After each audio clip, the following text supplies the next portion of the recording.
The following program is meant for adult audiences only.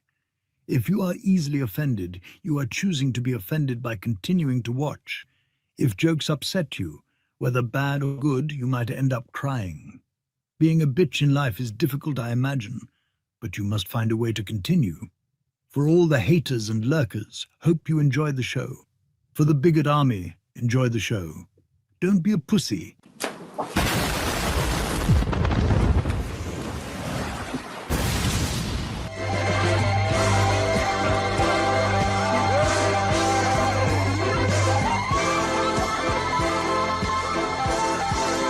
Here we go! Mucha lucha, mucha lucha. It's the way of life.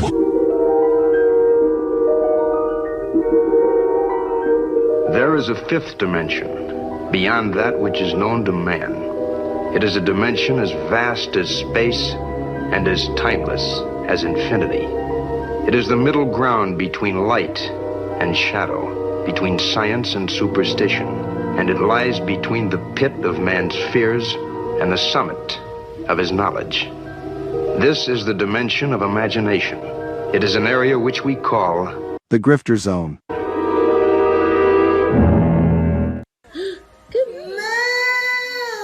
Oh, you found your moo. My crew is big and it keeps getting bigger. That's because Jesus Christ is. Man, I want to get drunk in a hotel room with you. That might be taken out of context. Gay, gay, gay. Oh. No.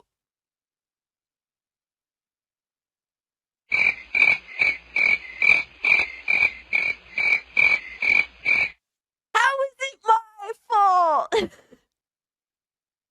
What? The bracket gifted this and I'm immediately called an anti-Semite? Come on, dog. Bruh. What are these characters? Nazi furry? Hypno, why would you do this to me? Said, welcome to Goonergate. Protect your booty hole.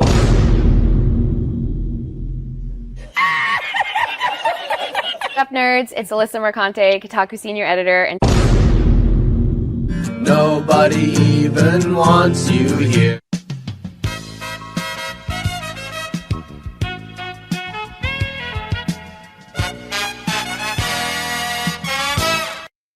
And I would take her to Chili's, maybe. You know, like, genuinely, I just want the best for her. Genuinely. Listen, if it was consensual and you didn't hate the Jews, I'd fuck the shit out of you. I would. What did he say? People are gonna clip that. You know that I don't. Clip it. I know you don't. Come on, but that's the thing. Why can't we have fun? Bruh. That's an interesting way of putting. That makes sense. He's jealous. Fuck yeah. He knew I was that bitch. I didn't need a man to tell him to fuck. And Hypnotic again, member for 1 month. Thank you. Enjoy First Berserker. What's that black stuff between an elephant's toes? Slow natives. Wait. Wild. Yeah. On the other end of the spectrum. Yes. Okay. I'd say that goes out of dad into dark, but sure, yeah. Mm-hmm. Definitely dark.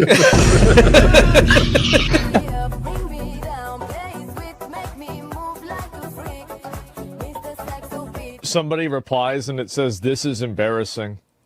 And he says, "Not as embarrassing as your take on trans kids. It was not researched. It was cruel and it had no basis in facts. So forgive me if I don't take all your takes that seriously." Who's this person? Bruh. Look at the fucking thumbnail. God of Cock Meltdown. Oh my God, look at this. Oh man. Yeah, sure. Trans kids, for sure, man.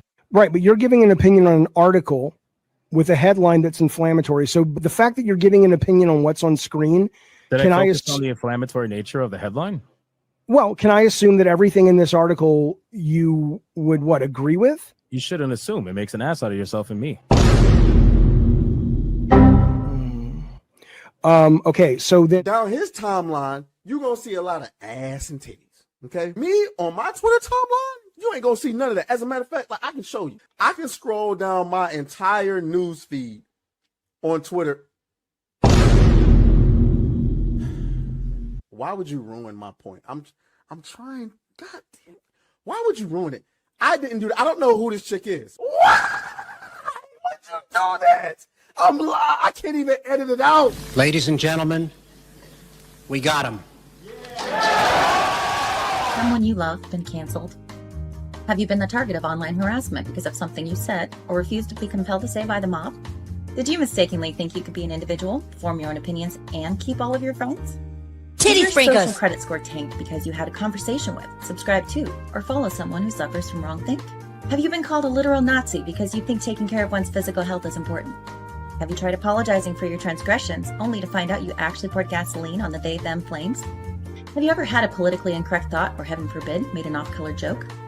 Well, we here at the Office of the Cancelled are here for you. As a member of the club, we offer exclusive trading cards, black jackets, lapel pins, access to bomb shelters, as well as audio tracks from based artists that are sure to pump you up for a day at the range and get some of that much-needed two-way therapy. Remember, folks, you're only canceled if you let yourself be canceled, and every one of those collectivist NPCs can go fuck themselves. Eating the dogs, they're eating the cats. Eat the cat, eat the cat. 15 years have I been waiting to sit up on my throne. I'll wait some time because the longer we wait, like the more realistic it'll be, you know, when he comes back to life. The touch of the black man in a woke story. The God hand shining down, shining upon thee. White man as you lay down. This white man and couple in background. Understand the power of a black man is a God hand. Pro-black Twitter I breathe life into you. One touch is not enough from greatness. One touch from the black man. Watch me do it again. Kneel and be amazed at the touch of the black man. I bring life. I bring life. Pro-black Twitter hoes. That's right! That's right! Robocock, don't clip that, no! Bruh. Oh God, that's getting clipped. Hey yo, what the fuck? Oh shit. I was doing so good tonight too. I'm tired of you! Drop retard. Robocock.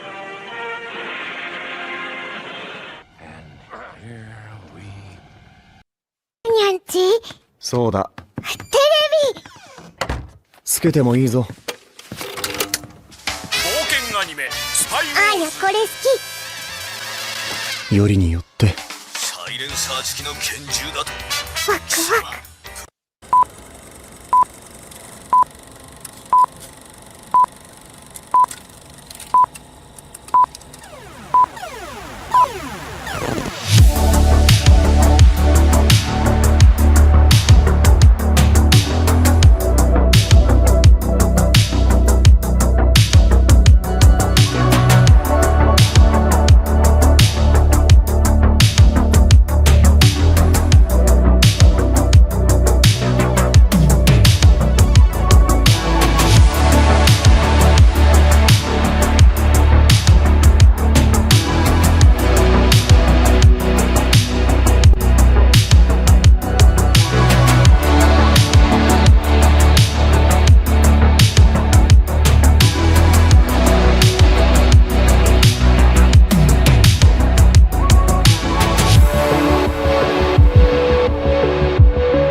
with a dick in her ass. Like, are you? Oh yeah. Hey yo, what the fuck? I'm shocked. Oh. Bruh. Y'all do it the other way, so y'all can. Oh, baby, I'm shocked.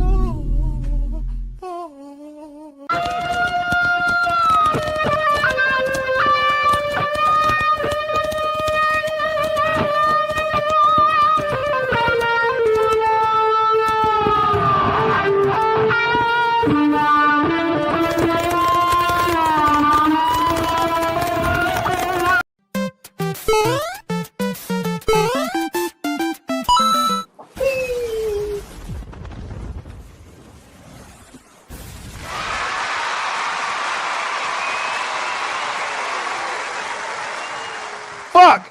God damn it! I called it, chat. I called it. I said it. I was like, let's see if Atreus' camera is gonna be right today, and we all knew that wasn't gonna happen. And now Sheep Obsidian's disappointed. Why it's still not black? You know, the world is not right, man. I'm telling you. Shout out to all you guys. Welcome to another episode of SNH, ladies and gentlemen. What episode are we on? 153. Yeah, Spanish people. Yeah, can't for those of be you mad. that remember debacle from a few months ago, y'all know what episode we really on. Technically 153, yes. Technically. RIP to that one episode. But we are live again, and man, it has been a wild week. So much going on as always. This shit is damn near global now. Usually we talk about just basic gaming news, which don't get me wrong, we're gonna cover. We're gonna talk about Battlefield 6 today and whatnot, but there is so much going on now where you got government officials getting involved, you got executive orders being signed, you got Atreus still playing video games. I mean, it's wild, man. It's absolutely wild. So welcome again to all of you. No, let us have you cut off. It's fine. It's fine. Welcome again to another episode of SNH. Let's do our intros, get it started, and yeah, we'll get. Man, his camera just has a whole fucking mind of its own, bro. Just back up again. What the hell's going on, man? I'm going to get camera conscious myself. Hold up. His camera's camera's always very good. racist. It sees the whiteness of his hat, and it's just trying to get away from. Yeah, that's what I was gonna say. face.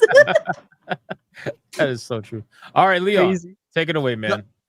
I just think it's funny you mentioned, Atreus still playing video games. Like last night I was streaming, I was on Badger's show, and just mid-show I see a little pop up on my screen like Atreus is playing Marvel Rivals, and I tried to get a screenshot to make a tweet, and be like, "What a fucking shot! What a shot!" But yeah, no, I wasn't able to get it in time. I'm stoked. I'm here. We've had so many great streams over the last several days. So many great videos over the last couple of days. Got a dunk on so many losers over the last couple of days. It's just gonna keep coming. So yeah, just stoked to be here, ready to party. Let's go. Oh yeah, real life fake wizard. Hello, I'm the real life fake wizard. I'm happy to be here. The world is melting. It's on fire. But don't worry, because I have another Kotaku fact of the day. It is now time for everyone's favorite segment of the week. Welcome to Kotaku Facts, brought to you by the real-life fake wizard. He's not really a wizard, guys. One of my favorite clips ever, I swear. Today's Kotaku fact is fact number 19. A 2010 Kotaku post hyped up Duke Nukem Forever as, quote, epic, only for the game to bomb and tarnish Kotaku's reputation. Damn. Dun, Kotaku had a reputation to tarnish, a fact that didn't tarnish their reputation. Just curious. Did they ever have a reputation? I just want to go back to that, though. That's what I'm worried about. True. This is 100 Kotaku facts of mistakes that they've made. You'll have to run a different report, Leon, if you want. No, that should be really easy because for your 100, I'll be able to come up with like like 2 or 3. Yeah. Gesundheit. What the fuck? Bro, we can see the Battlefield reflection in your goddamn Roshi glasses. He's pulling Hey, man, mind your business, bro. All right, we're on the stream. This is SNH. We're having a good time. Let's focus on that and not what's happening over here. All right. Shout out to Real Life Fake Wizard, man. Thank you so much for that Kotaku fact. Appreciate that, man. How's your fake portal coming along? Dude, it's awesome. It's we are like days away from going public, full public, live to the world, which is super exciting. There's a lot of games, and going through all the details, we've got over 1,000 games now in the pipeline. So going through each of those one at a time is wild. Lot of community support we're gonna need. So I'm excited. Let's fucking go. Kada, take it away. What's going on, everybody? It's Kada, aka Khalil to the Short. I hope you guys are having a great day. You know, Fuck you have that thing in your mouth. It's been a decent weekend. I hope y'all are enjoying yourselves. We are here. We're not queer. Well, some of us are. We're not going to say any names. We know who we're talking about. And yeah, I hope you guys have been playing some video games, not watching any crappy TV shows or movies. And yeah, let's get it going. Keep your backs tight. Keep your backs tight. Wow. Okay. Interesting. Sheepsidian, the one normal one. Every time, man. That's the title. That's the title. The normal one TM. What's going on, guys? Been doing a lot of like moving batteries, and I got yelled at by a customer for somebody else's fuck up. So that was pretty cool. That aside, today's manga is Ultraman. It's Ultraman. Nice. Along Came Spider-Man, which is it's done by the artist that the artist behind Duel Monsters or Duel Masters, excuse me. Pretty cool. If anybody remembers that. That looks awesome. Oh yeah. I'm a huge fan of like tokusatsu, so Ultraman and Spider-Man in the same story is pretty interesting. I'm gonna keep following this one and report on it. That's all I got for now. Nice. Very cool. Cult Classic Cage. What up, y'all? Another week to talk about all things going on in the gaming space. Always excited to be here. I was just streaming, unfortunately, playing horror game, Resident Evil 2 remake, and playing is being liberal. I know, right? It basically me bitching at it the whole time because stupid things were happening, and I wasn't happy with these stupid things. But it was fun. You guys are into watching me suffer because my chat surely does. Check me out, Cult Classic Age on YouTube, Kick, and Rumble. So. And I got my Twitter account back. I don't know if I said that last week, but my old Twitter account that got wild. Dude, fucking insane. Like, honestly, I don't get it. Given, right? No warning, no like 7-day suspension, like no slap on the wrist, just permaban off rip, and just copy and pasted what someone else had said, sent into Twitter, and I got my account back. It's crazy because everyone either loves or hates, Elon Musk taking over Twitter, or sees that, it's honestly just the same shit as everything else these days. But Twitter is no different from YouTube or any of the other mainstream platforms, really, at the end of the day. I think that what happened to my Twitter account surely shows that. But either way, yeah, Cult Classic Cage on Twitter as well. It's nice to have everything in unison, even though I still do own that Mario Kart Twitter handle, which if Nintendo wants it back, you better bring the fucking bag. So. Yeah. Atreus. What's with that bisexual lighting back there? What are you doing? Yeah. Yeah, man. It's got veil guard lighting back there. Yeah. What's next? You're just gonna get some McDuggins popping up anywhere? Oh Lord. I stand in solidarity with you, Atreus. Rest in peace, McDuggins. Yeah, man. Welcome to Saturday Night Hypnosis. Where we're running out of guests. And subscribe to all of the people that you see here. You see Battlefield gameplay in the reflection of Kata's eyes. You can make as many jokes about me playing video games as you want, but you don't never have proof unless I'm wearing glasses. Okay, apparently. Also subscribe to my channel. We flopping all over the place. I did hit 18K. We crawled to 18K. Fucking go. You know what I'm saying? Thank you for reminding me. Yeah, we barely made it there. Like, you ever seen a soldier's legs blown off? Like, he's like winning the war, he's kicking everybody's ass, and then he steps on a fucking landmine, and now he's crawling to the finish line. What a crazy comparison! Yeah, that's been my channel for the last few months. But hopefully, imagine complaining at 18K. Holy shit! I'm here trying to crawl out of 6K. Holy fuck, brother. By the way, glass half full versus glass half empty. I'm telling you. I did kind of gloss over that. No, you were right. You were glazing. You were glazing. Subscribe though. Well, No homo, but thank you for the Big Good Army raids, the multiple Big Good Army raids that finally got me over 500.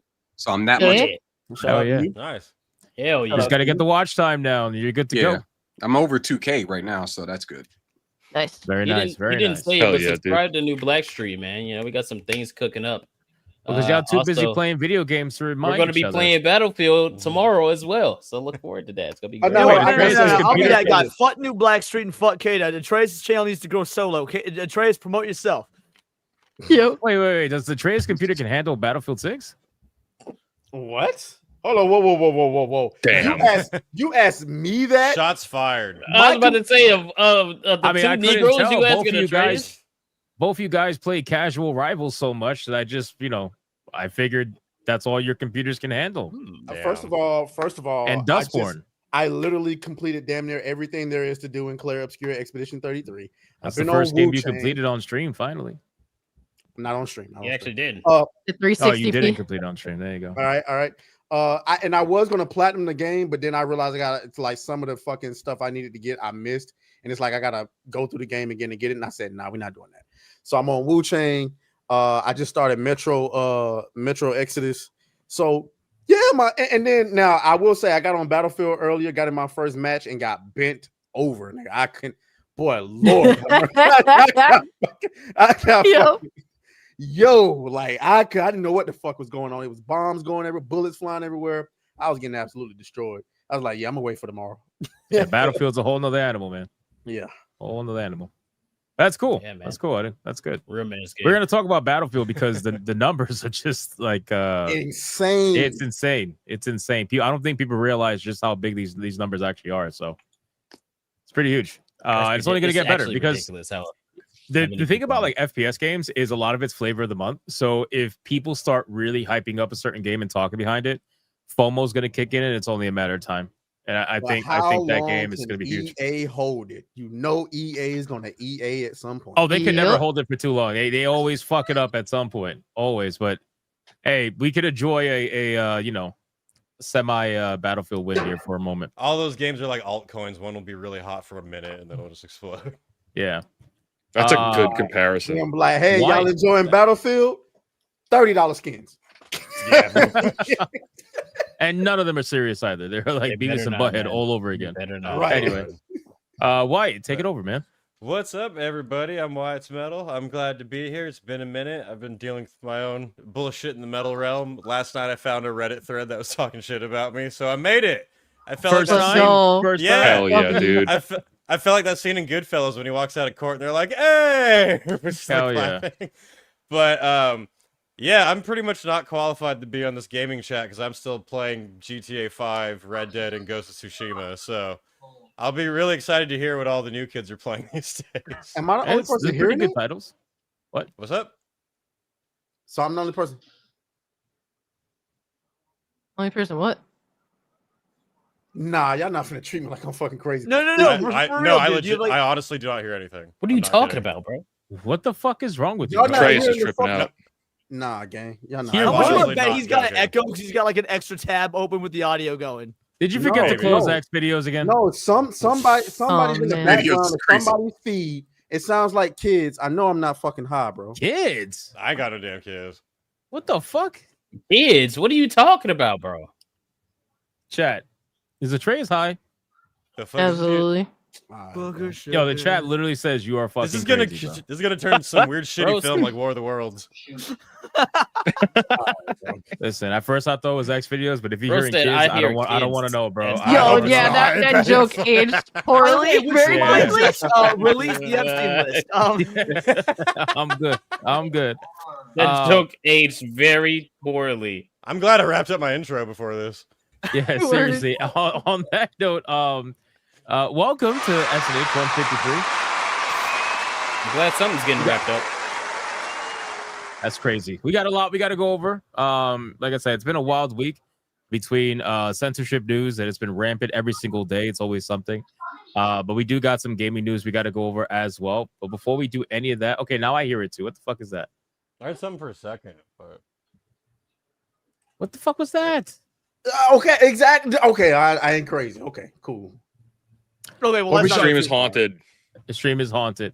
Regardless, let's get into the number one segment on YouTube before we get raided I by heard it ICE too. or something, because I don't know what the fuck's going on here.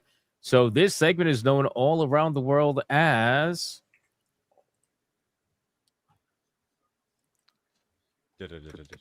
The pre-stream legend. Money, print money, cash, Money. Well, capitalism, raise a bunch of money, more money, heaps and heaps of money, print money, cash, Money. Well, capitalism, raise a bunch of money, super chat. money. As salty as the sea, calling us no-code names. SJW screaming, but it's money they blame. Burning with envy, they're falling flat. They can't handle the sound of a super chat.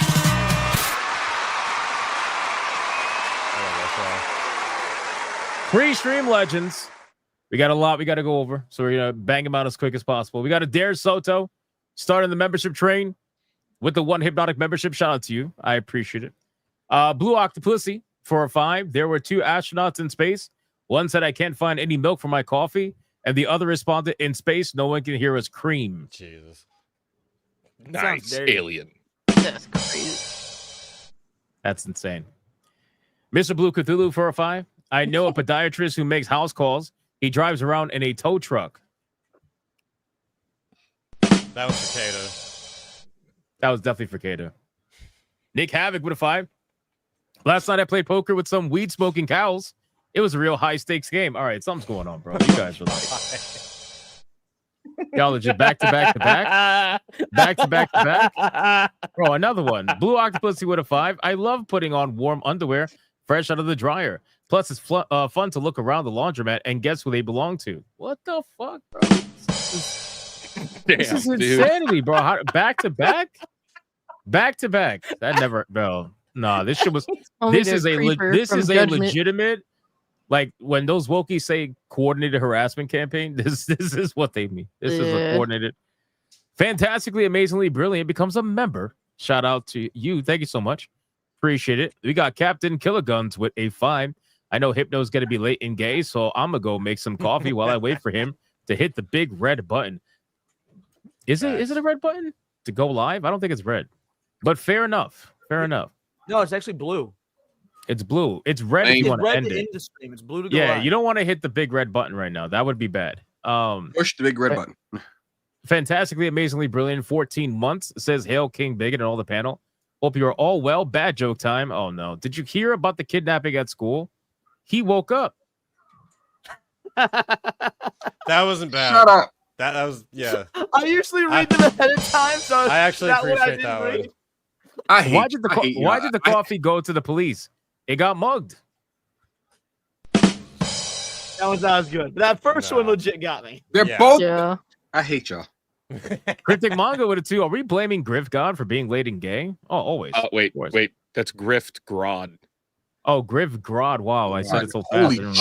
Holy shit. That's insane. Bro, that's diabolical. They're just sneaking that shit in now. That's crazy. Shout out to Cryptic Manga.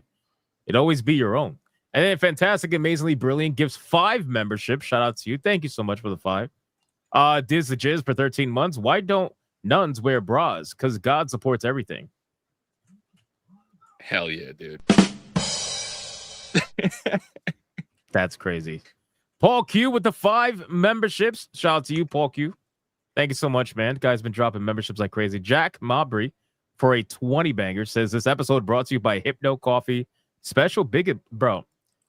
I don't have a coffee he is company. Tim Pool. Like it's special bigot brew. They're trying to make it a thing so bad. So bad. There's like 15 of them in the chat that are trying to make Hypnotic Coffee blend a thing. It's not happening, You're bro. Puerto Rican. If anything, you do like what bananas or Bustelo. something? No, it'd be like Bustelo or something like that. You know? You know Bustelo? No, you're too white. Don't worry about it. All right. Yeah, you don't understand it. You don't know that. You don't know what it is, bro. Yeah, that's fine. We're not cultured. Only me and Cassie understand that. That's fine. All right. No problem. How do you spell Jack, thank you for the 20. Randall Hess for 1 membership. Oh, it's thank you. espresso. This motherfucker Googled it. Oh my god. I wasn't sure. I didn't know what it was. Mr. Melancholy with a 2. Fuck Collective Karens, Visa, and MasterCard. Shout out to you. We got Nico with the COP. What is COP again? 10,000. Shout out to Nico. Thank you for that. Fantastically, amazingly brilliant for a 5 king, biggest never late. Fellow Picket Army, Chilean he peso. arrives. Oh, that's right, Chilean pesos. He arrives precisely when he means to. Real life fake Gandalf, winky face. Uh-oh. I think you Oh, got boy. a fan. You got a fan, sir. If you know what I mean. The Gaming Mason with a 5. This super chat brought to you by Atreus Blend from Hypno Coffee. It's the perfect lighthouse roast. Hey, yo, Damn, fuck bro. you. They calling you light skin. That's crazy. Dragon Reborn with a 10 says, Hail Hypnotic SNH cast. New backshot boys. Oh my God, bro. What? Bro. Shot Shit, boy. dude. Bro. Oh my God. Wow. New backshot boys. That's crazy. Okay. I will be stealing that Dragon Reborn That for was every super diabolical. chat from now on. So thank you. A woman walks into a doctor's office complaining of acute angina. The doctor says, your tits aren't bad either. Hail the all-powerful bigot army. God, what the fuck is going on today, bro? You were better off with the new backshot boys. That was funny. Yeah. Gamer Nurse Gale with a 5 says, Liza P joke. Carlos' nose can't be 12 inches long because they will be a foot. Shout out Gooners and Goonettes. Hail SNH crew. There's a Pinocchio joke too, but whatever.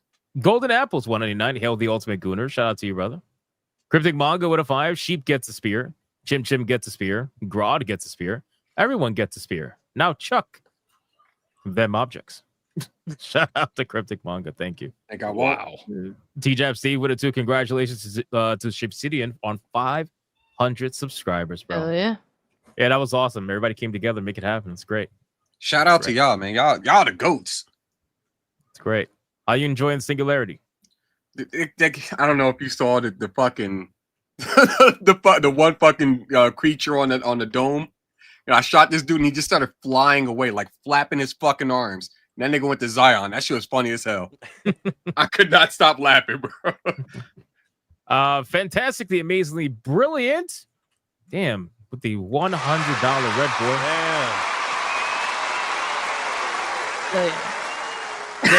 Since I haven't been here in a while, you can have a hundy. Been feeling a bit down in the dumps, just what was going on in the world, but also been busy with stuff as well. It's good to be here again, though. Enjoy the cash injection. Shout out to Fantastically, Amazingly Brilliant. Thank you so much for the $100 Red Boy. You didn't have to. Could have just hung out, but I appreciate it. Thank you so much. Thank you. Showed up and showed out in my stream last night as well. Like, getting massive thanks. What a pillar of the community. Oh, yeah? That's awesome. That's awesome. Hypno's Dog with a 10. Daddy, Homeosensual, Dumbledore Pirate Software, Average Ordinary Everyday Superhero, Chim Chims, Matt, Heafy, Bubbles. Ayo, where's Mussolini? Did the pool is closed, lady? Get him finally? Sad All right. if true. I think Oh, someone. hold on. Did he have a stroke? Mad props to the Smash Mouth reference, though. Average, ordinary, everyday superhero. I don't know which one of y'all that is, probably Cass, but like, good Smash Mouth reference. Underrated. It was. That is yeah. Respect. Hypno's Dog is Eric Jenkins.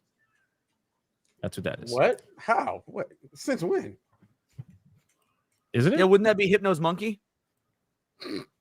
Oh, man. Crazy, bro. Yo, bro. Damn. Legitimate insane. Leon, who do you dude. hate so much that you just be taking swings like that? Seriously. Yo, I And just legitimately on that kind crashed of, like, out. You ever go to a heavy metal concert and like ever just get in the mosh pit and just No. start That's basically swinging? what it is. That's more it. Like, Leon's head is just a fucking mosh pit. He's like, I don't give a fuck. That's an opportunity. I'm taking He's it. the guy who just starts spin kick someone in the face standing right next to him. I would hate to run into Leon in the mosh pit, For bro. real.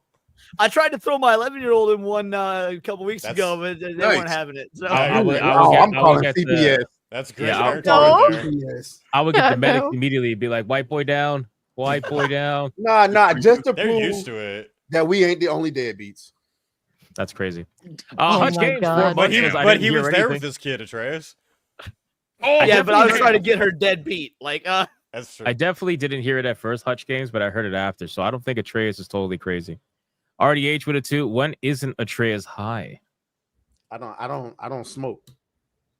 Beautiful Zaxo with a 2. I'm going to call the FBI on Atreus. Hypno's Dog with a 5. When the Battlefield 6 beta finna end. That's how you know it's a black person.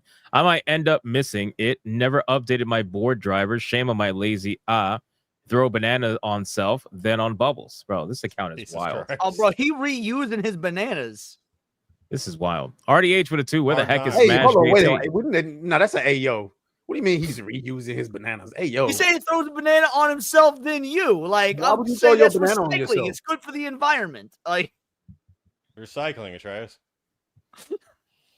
That's an Ayo. There's an Ayo somewhere in there. You just had to make it gay. Smash Gay T is I don't know, just doing gay shit with his family somewhere. I have no idea. Super Like gay. he's like being a dad or something. I don't know. It's something minorities have no idea what that means, but you know. Apparently white people like actually want to be a father. It's weird. I don't know. Kalika Gamer for a 2. I'm honestly surprised Kata can reach the keyboard. Damn. Jesus. This is crazy. This is a wild pre-stream legend. I don't know what happened today, but these guys are cracked out today. Tifa Lockhart, $4.99. There are 7 monks, A through G. Although 6 were white, and to be inclusive, the black one is a monk. Monkey. E. Had to separate that. That's insane. Hypno's dog with a 2. Ayo Tifa. That's my line. Throws banana. Yo, I can't. That might Texas actually be Nocturne very with a big. 2. Looking forward to the stream and Leighton Gay. Shout out to you, brother. Dragon Master with a 5. Glad to see Donkey Kata here. Hope he's had enough bonanzas. Jesus. Holy shit. Hypno's dog with a 5. Remember, chat, you get a free McNaughtics t-shirt when you order a 12-pack of black coffee with the promo code #monkey and a signed banana from me. Hey, nigga say he gonna sign the banana. I'm dead. Now that's a pause. You should have threw that in there. Biology Wolf with a 5. What's a barista's favorite morning mantra? Express yourself. Espresso Oh my God. yourself, whatever. I had to.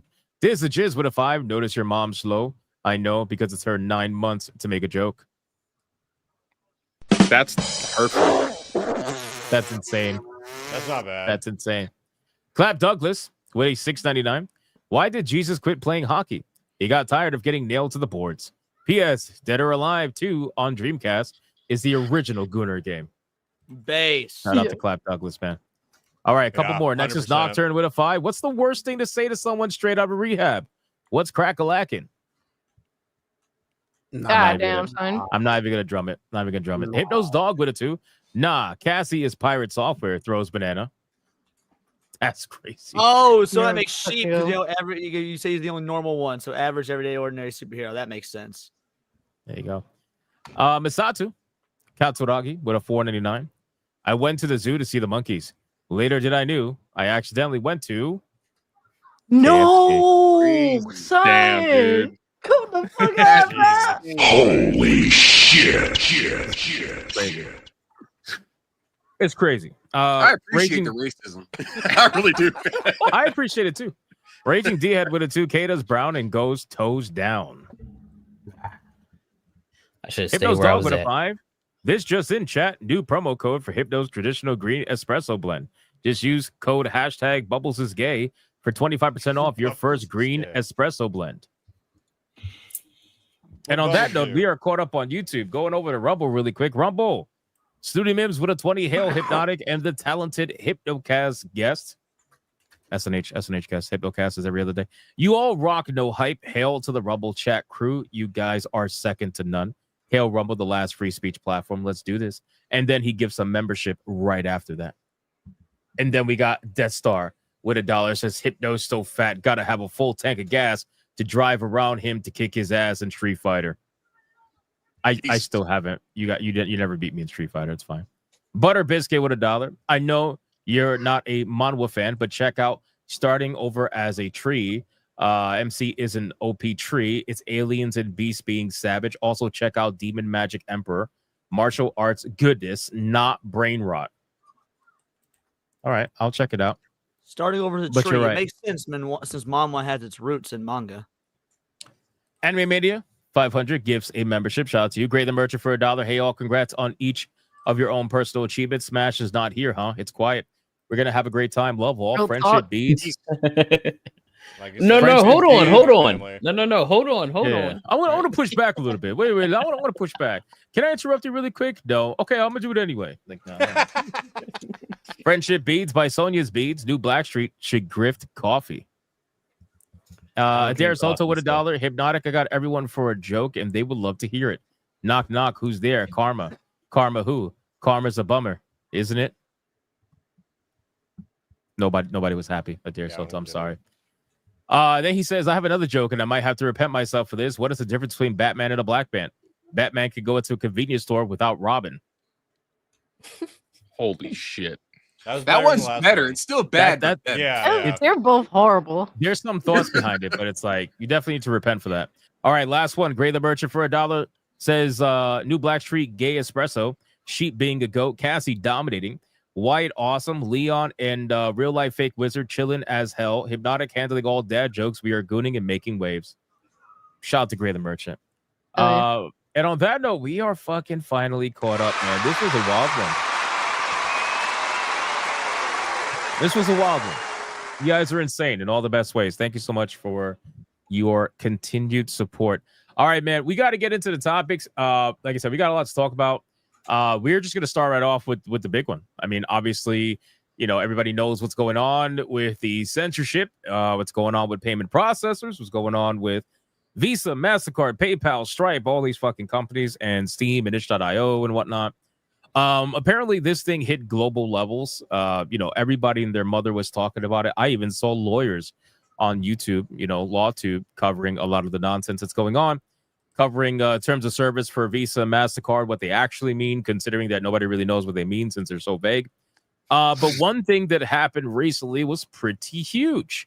And that came from, obviously, President Trump, where he actually signed an executive order. Ironically, this is how you know it's gotten to interesting levels, where he signed an executive order essentially targeting payment processors, but mainly the banks that use them, targeting Visa, MasterCard, things like that. Essentially, it is an executive order that goes against unlawful or politicized debanking based on reputational risk as well. Like they're essentially saying, I mean, there's a lot to this, so we're going to go over a little bits. But before I go over and break it down, does anybody have any thoughts about Trump actually getting involved in trying to be, essentially one of the first presidents to do something like this? Like, what are we thinking?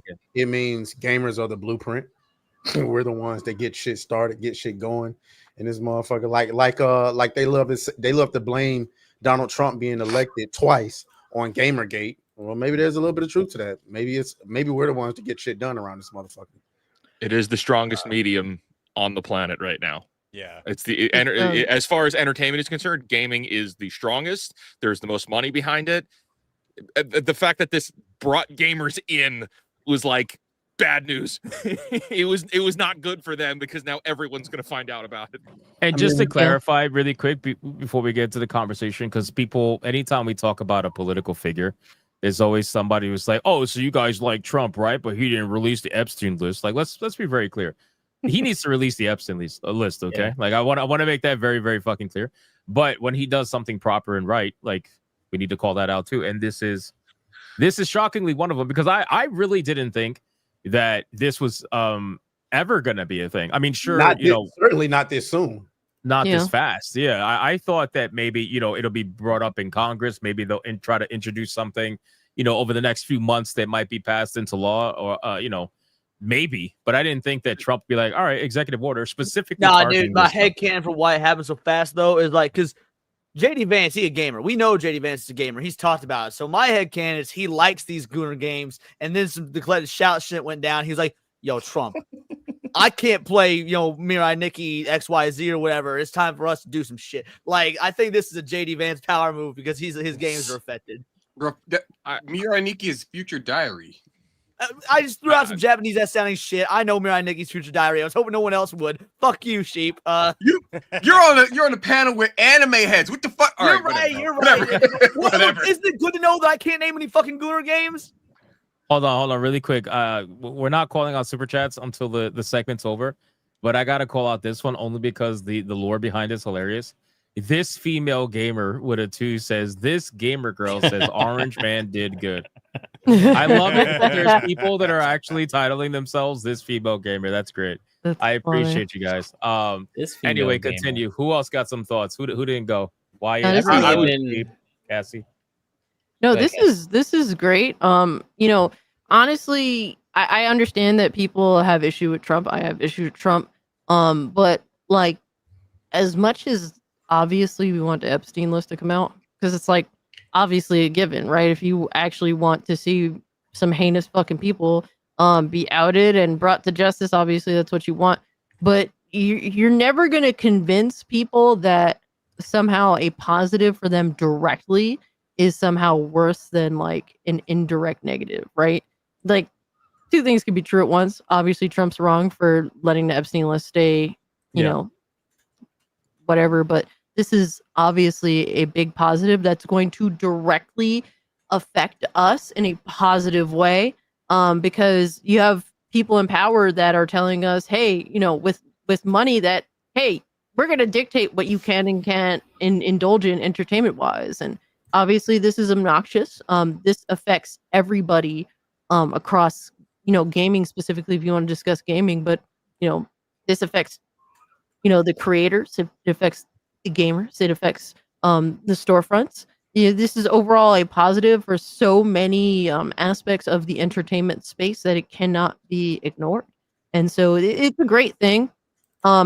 Honestly, at this point, you know, given how our government is, you know, it's actually positive to see government and, you know, these mega corporations actually butt heads for a change, because usually they work in unison, and it's very rare when you see things like this. So for it to actually work out and directly benefit us all is a really cool thing, because we see these companies and government just working together to fuck us.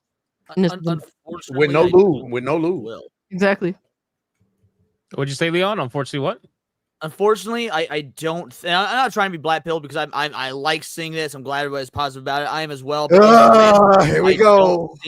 I don't think it'll work because of how it's worded. There is an unfortunate wording in here that it's not just for gaming in general. I think there's a pretty easily exploitable loophole to this executive order. What's that? So they say that it can't be done for the reasons of what's the exact terminology they use? Basically for, you know, for protecting their company's image, right? Let me hold on. I'll bring this. I'll make the image bigger. Go ahead. Just give me a second. Yeah, so basically what it boils down to is, hey, you can't turn off people's banking because it affects your company's image. That's the general. Reputational risk is the wording. But they there's a few different things in there. It's not just reputational risk, but yeah, this is one of them. Yeah. Anyway. Right. Reputational risk is the reason that Visa. The reason I bring that one up is that's what they were Visa, MasterCard are claiming. However, they can still debank and turn off items for purchase for what's considered financial risk. So a Visa, MasterCard, these payment processors make the argument that, well, these games are a financial risk to us because we will get less customers because people won't want to do business with a brand that allows this stuff. Therefore, it's financial risk. So there is still a financial risk. Completely bullshit. Yeah, which is completely bullshit, because you haven't like, how would you even prove that? Well, their reputational risk argument's bullshit. Well, no. Well, what I'm saying is, because you would actually have to bring some physical numbers to prove that this affects our brands, because we made X amount of money when we didn't have these Gooner games on your platform versus what we made after they're actually on there. But you have no data to prove that, because they were always there. Well, they also had no. I mean, they didn't have to prove the reputational risk. So why would they have to prove the financial risk? But that's vague. That's vague, though.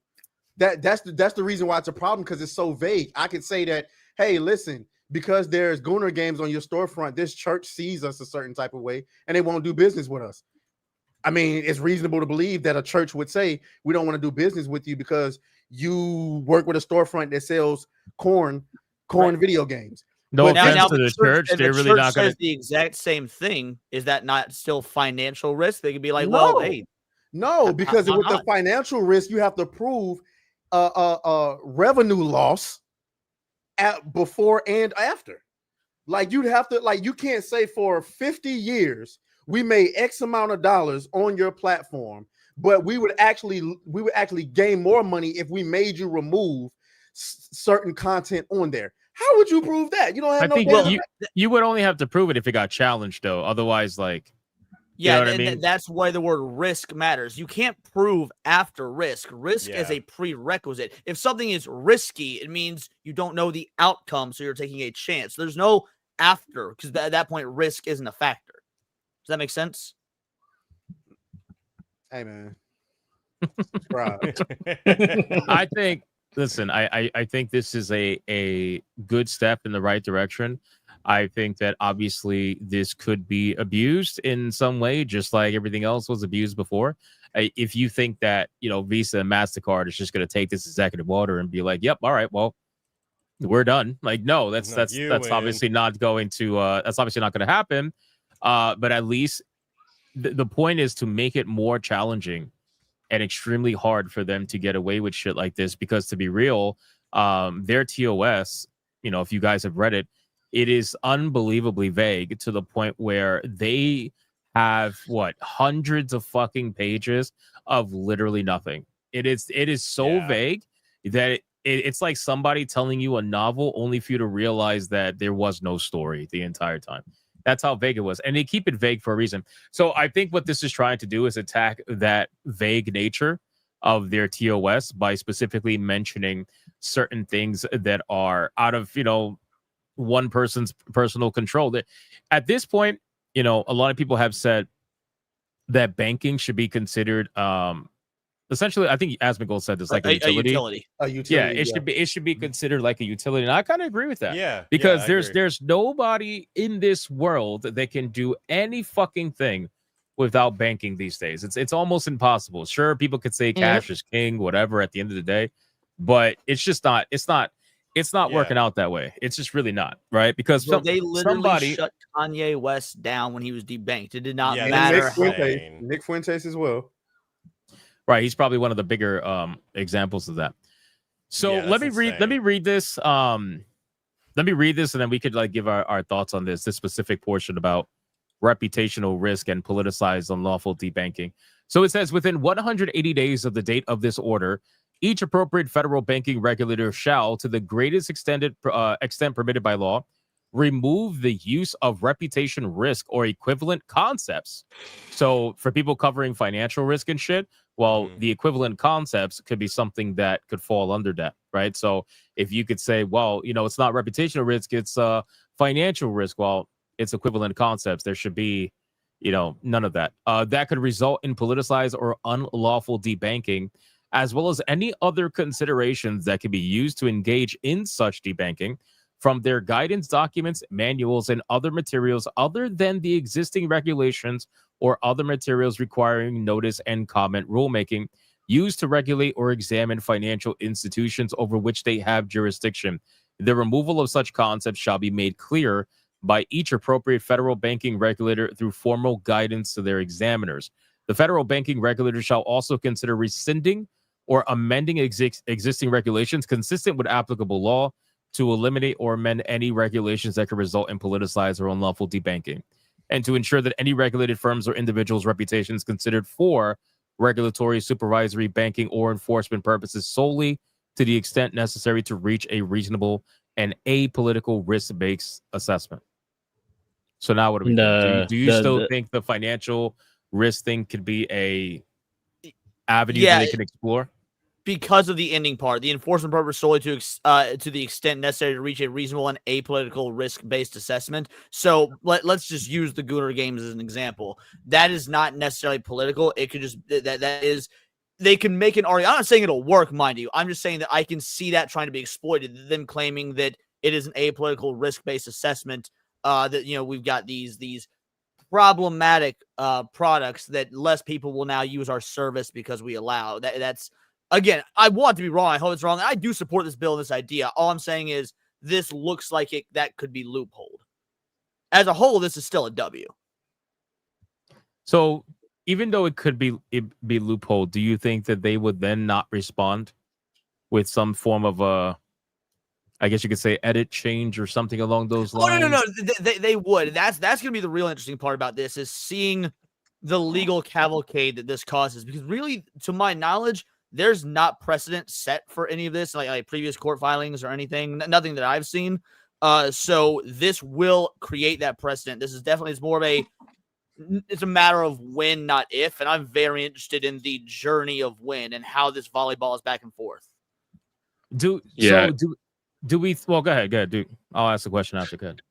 No, I actually kind of want to agree with Leon, even though I don't think either of us or any of us never here. let you speak. Yeah, I have to. I actually have to for once. Clock is right. What, twice a day? So there's twice a year.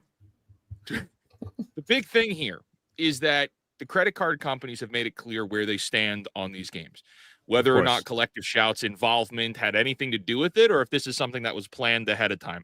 The fact that the Trump's administration retaliated on this so quickly, whether it was Trump involved himself or somebody in his administration. I mean, Leon said it's something, JD Vance is behind it. Well, we don't know that. I was joking, but you just say no. Yeah, well, just to clear that piece up, somebody involved in the Trump administration thought that this needed to happen right now, that this was that important, that it had to happen now, that they had to respond. There are clearly worldwide forces at play. This is not a conspiracy, because we're seeing that there is censorship happening in different aspects, in different cultures, in different mediums across the planet right now.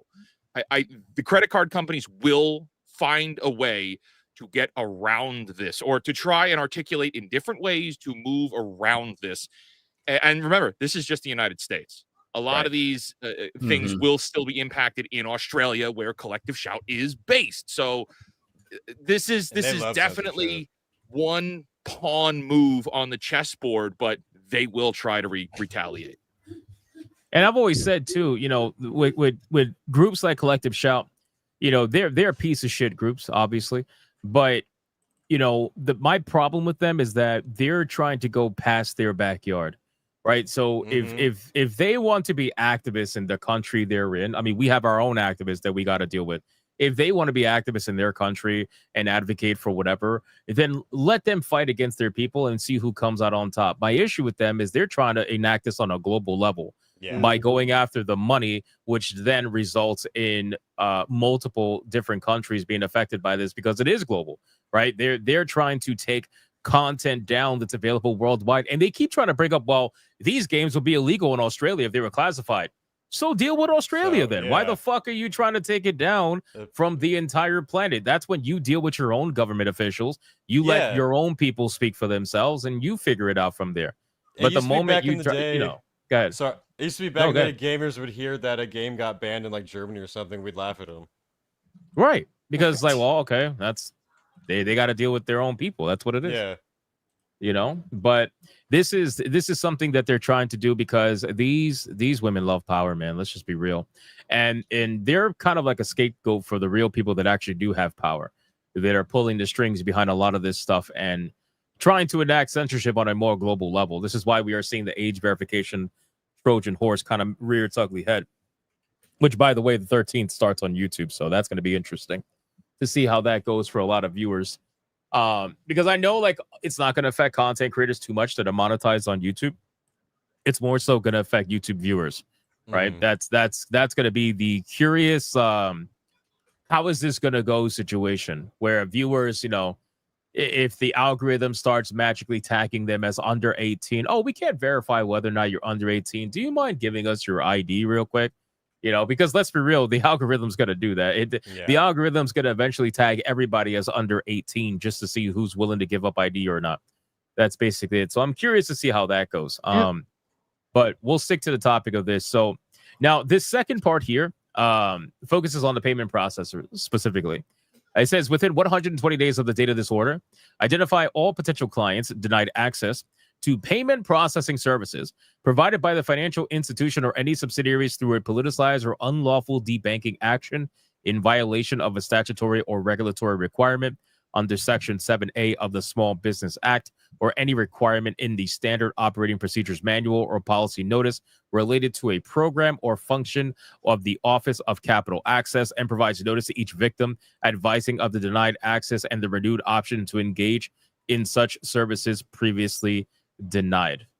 So what do we think about payment processors actually being called out, because a lot of people, when they were talking about this executive order, they were like, well, no, they never called out the payment processors. Well, they actually are. So what do we think about that? Wizard, anybody?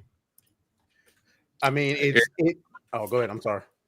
No, I'm just I want to reiterate what I said before. It's someone in the Trump administration knows something, and that's whether you like Donald Trump or not. There's clearly it has hit the White House, folks. Like, whatever this is going on, whatever, how it's affecting us for like, oh, it's just video games. No, it's hitting other things that we don't even know about yet. And the Trump administration is trying to do something to rectify it now. And I think they're also trying to be as delicate as they can as to not hit the tripwire. Too bad. Exactly. Yeah, it's hitting a tripwire that's then going to cascade and have more attacks against, well, whoever we don't know about that's being attacked. I think. So, oh, go ahead.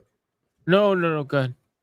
No, I was going to say, I think we underestimate how many people in the government value freedom and their ability to be able to do the things that they want to do as American citizens. So, like, no, I don't think Donald Trump too much cares about like what, gamers really want. But I need to remind you guys that he was on Aiden Ross's stream for his election. So it's like not saying that Aiden Ross is like this super gamer or anything, but like there's things in our culture that are taking power that, I mean, it wasn't that long ago that as a gamer, you were chastised for being one. Like you couldn't get a date. Yeah. They found out you was a gamer. You couldn't even get a date. Now it's to the point where the biggest influences on our culture are streamers, ones who are video gamers, Kai Cenat, Asmongold. And you're talking millions of views on Asmongold's videos alone. Yeah, plenty of people in that White House. I wouldn't be surprised if they was playing Gooner games themselves. And they're like, hey, yo. I mean, Atreus, add to that, not just on the right side of the fence, but remember before the election, fucking what's her name? Ocasio-Cortez and Tim Walz did a whole gaming stream talking about on Twitch, how much they're playing Crazy Taxi. And I loved the Dreamcast. And my wife took it away because I played it too much. Yeah, I got Gamecast. I can't afford it. Classic. So he's right, though. Just to keep in mind, really quick, just keep in mind, this executive order is extremely long, right? So the fact that it came out so fast tells me that the news of the censorship and what they wanted to do about it was decided really quickly. Like we're talking probably weeks in advance for them to drop this executive order and have Trump sign it into law. I mean, they probably drafted this shit over the last week or two. Go ahead. Yep. So, because I saw you mentioned it's 120 days. You were mentioning how long this took to draft. I saw some folks. I'm calling you out by name, Mr. Cougar, not in a bad way, but just as an example. Some people were saying that 180 days is too long, and like while it sucks that this isn't, we might not see any real action for 6 months or so, give or take. All the legal paperwork that these payment processors are going to have to redraw up. I mean, that takes. I don't know how many of y'all been involved in legal shit. I'm involved plenty. It takes time and money. And so you're paying these lawyers. They've got to drop all new drafts, all new paperwork for entire international conglomerations. You got to be doing that all between 8 a.m. to 5 p.m. Monday through Friday business hours. So like even if they were to start doing this today, and this is me, cabin for the payment processors, giving the benefit of the doubt, just talking purely with the legal side of it, that shit could take 2-3 months because of everything. They have been relying on that vague TOS for a very, very long time. They've been debanking people for decades. So let's be real. For an executive order like this to hit, that is actually pretty That's uplifting their entire business model to an extent. And now they got to reword it to be in their best favor as possible. So that shit does take time. A lot of time. I don't even know if 120 days is enough for them. I don't think it will be enough, to be honest. But they might probably file for an extension, probably. Yeah, exactly. But the fact that it came out that quick, means that they were paying attention to it on the back end. That somebody saw it and said, "Hey, look at that. That's going to go to X, Y, and Z," and said we have to get ahead of it. Collective Shout was the catalyst for this. Now, I'm not saying that the powerful ones, again, they're the puppets, not the puppet master, but right after the Collective Shout stuff happened, we saw the UK and Australia and all these other first world countries starting acting these censorship laws, which means like if you can pinpoint it to an exact moment, it is the Collective Shout stuff. And has not been about a month now. So I guarantee you this executive order has been in the drafting process for about a month. And I want to reiterate, this is why I am so anti-Illuminati. Not in the vein of like I hate them or something like that, but in the vein of, as I tell y'all all the time, I just don't believe there's some shadowy organization at the top running shit. Because once you get one party gets too powerful, and all the other powerful figures start looking at them crazy, like, nah, bro, you got too much power. That's why you got, laws against monopolies and stuff like that. There's always people at the top with agendas. And this is a situation where at that little table with all the shadowy figures running the world, PayPal is sitting there like, yeah, so by the way, we don't want y'all spending y'all money on this type of stuff. And everybody at the table said, bitch, who the fuck you talking to? This is why the Illuminati can't exist. Because there's always going to be some fucking asshole who gets too powerful, and everybody at the table is going to say, bitch, you gotta get the fuck out. Well, power is a tug of war all the time. Yeah. That's really what it is. It's a give and take situation. And, everybody, especially now more than ever, everybody's worried about mutually assured destruction, which is why people deal with each other, even though we all say we got nukes.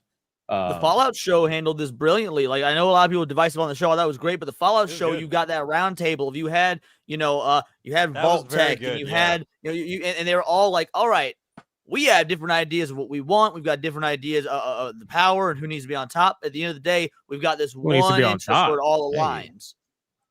But I mean, come on now. Honestly, we got this one interset period where all of our goals align. So let's just focus on that one thing. And that's. Yeah, I think Fallout did this masterfully. It goes to show, honestly, though, when you look at Collective Shout, how much a relatively small group of retards, like how much power a small group of retards can have, especially in a space that pretty much everybody is against. Like, everybody and their mother was against the bullshit that they were trying to push, and they had gotten so fucking far. The fact that that could even happen in a space where it feels almost impossible for us to get anything on our side at times, it is insane to me. Like, if we want something to go through some sort of legal whatever precedent to be set, it's like we have to go through so many loopholes, or just like we have to do so many insane things, whereas these people, like, I think that they need to be investigated, honestly, to have a strong understanding of what the fuck is going on here and who's connected to this, because it's a lot that I don't understand, given how fast all this shit was moving. At least when we knew about it, who knows how long we know that they've been established since for over 10 years now, and trying to do this fucking bullshit. Yeah, so they've been trying to do this bullshit for a long time. Like what exactly was their blueprint for how far they got? And how do we stomp out the rest of this bullshit? Because this isn't. I don't think there's going to be end of this. Like, they've been around forever. They'll continue to be on their stupid shit. And honestly, this only affects America. And I have a lot of friends that are in different countries that are being affected poorly because of a group or small groups of literal fucking retards pushing for this bullshit. Some of the shit that I see some UK content creators say is wild, man. Like, it's one thing to talk a little bit careful because you're obviously on YouTube TOS and all that shit. But I'll watch some UK content creators. They just flat out won't say certain things because of fear, like that they'll get fucking raided or something. And I think to myself, like, are you joking or are you not joking? I realize they're not really joking. A lot of them are genuinely cucked as fuck, a year ago, there was that famous video of the retarded girl getting arrested because she called the cop a lesbian. Like, that was bad. And it wasn't even derogatory. The only reason why she understood was because she had an aunt that apparently was a lesbian too. Yeah, she wasn't being like insulting at all. Yeah, it's pretty insane. They're cucks. They're cucks. They've their ancestors fought for literally less. So if they're just gonna sit around and get steamrolled like that, then hey, they deserve it. Well, it's different, unfortunately, because they just live in a country where one, nasty sentence and you're getting harassed by police, being mistreated by police. It's a different world. I mean, honestly, and we have our issues too, absolutely 100%. Of course. But they have legal precedent to harass their citizens, whereas at least it's established that when police in America do harass us, it is like genuine harassment.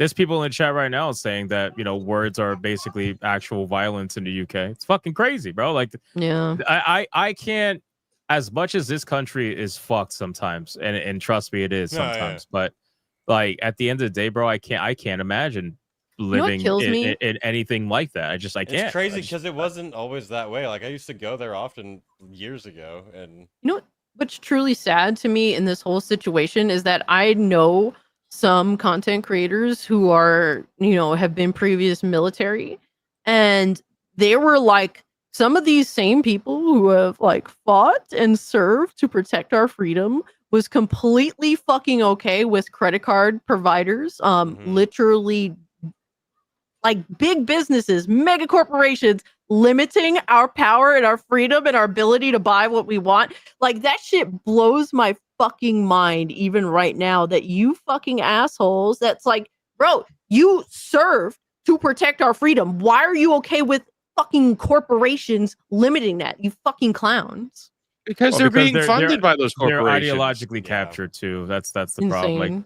yeah, I some of the wokest people that I've seen online are ex-military, which is it's kind of sad. dude, it's when you awful really think when about you it. find Like, some like old white vet, like Yeah. 30s older with a beard and just annoying as fuck, being super woke. There's because one I know one. I know a lot of veterans, especially in our chat as well, and they're all fucking awesome. But Yeah. sadly, there is definitely some guys that just I'll see them literally advocating for censorship, literally advocating for less free speech, and I'm like, you sure you're a vet?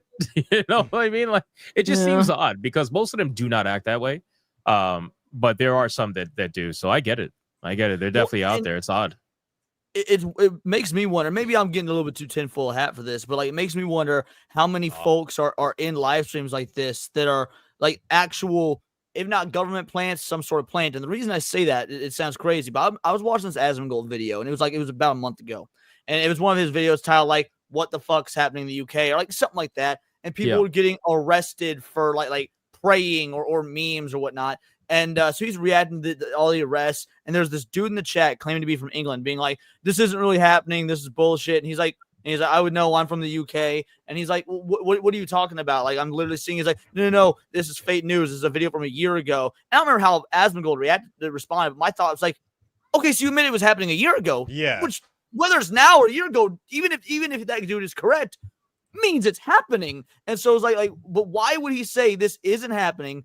Then say, well, it happened, but it was a year ago. If you're not, either you're retarded or they see people like Asmongold or whatnot actually are affecting things. And so starting to get plants. Is it possible they're starting to put plants in this fucking chat? They're trying to limit the spread. But it's exactly the same as when the trans and kids just started and they were saying like, that's literally not happening. And everyone fucking knew it was. It's very obvious. Yeah. It always starts off that way, right? It's the it's not happening, then it's like, okay, maybe it's happening, but it's happening on a small scale. And then it's like, okay, well, actually, maybe it's happening everywhere, but you know what? This is a good thing. Why do you care? Yeah. It always just transforms into that after a while. It always starts off with not happening and then kind of just, kind goes of like from there. with the women in sports, I mean the men in sports shit with the trans. Yeah. They were saying it's not happening that. Then they were saying it's not happening. Then they were saying it's not happening that much. And then they're saying, why do you care? Vaccine injuries, same thing. Once you start having them say, well, why do you care? It's not a big deal. That's when you know you got them, because then, clearly it is a big deal, because otherwise you wouldn't be doing it. Yeah. Clearly it's very important for you. So, it's always the people who are in the prime position that'll tell everybody else who isn't, like, well, what's the big deal? Because we all know if it was something that they cared about that was getting taken away, they would make a big fucking stink about it and expect everybody to back them up. And it's like, no, you said, what's the big deal? So just ask you the same thing now. What's the big deal? So anyway, with this whole situation, I think at this point, this is a good start. This is not a major fix like everybody's trying to, I know a lot of people are trying to make this seem like it's a huge major fix. And I think you'd probably be more true about that in terms of maybe the United States, not necessarily on a global censorship level, which is what we're actively fighting against, because these people, collective shout groups like them and other politicians. Did you see what the UK was trying to do? There were some UK politicians. They were basically trying to make it a thing where apparently U.S. social media needs to adhere to Yeah, their dude, that laws was or some shit. insane. I was Didn't like, see who the that. fuck are you? Did you not remember that you lost last time, bitches? Like, what the fuck? The last 2 times. People forget about Yeah. the War of 1812. We beat their asses back again.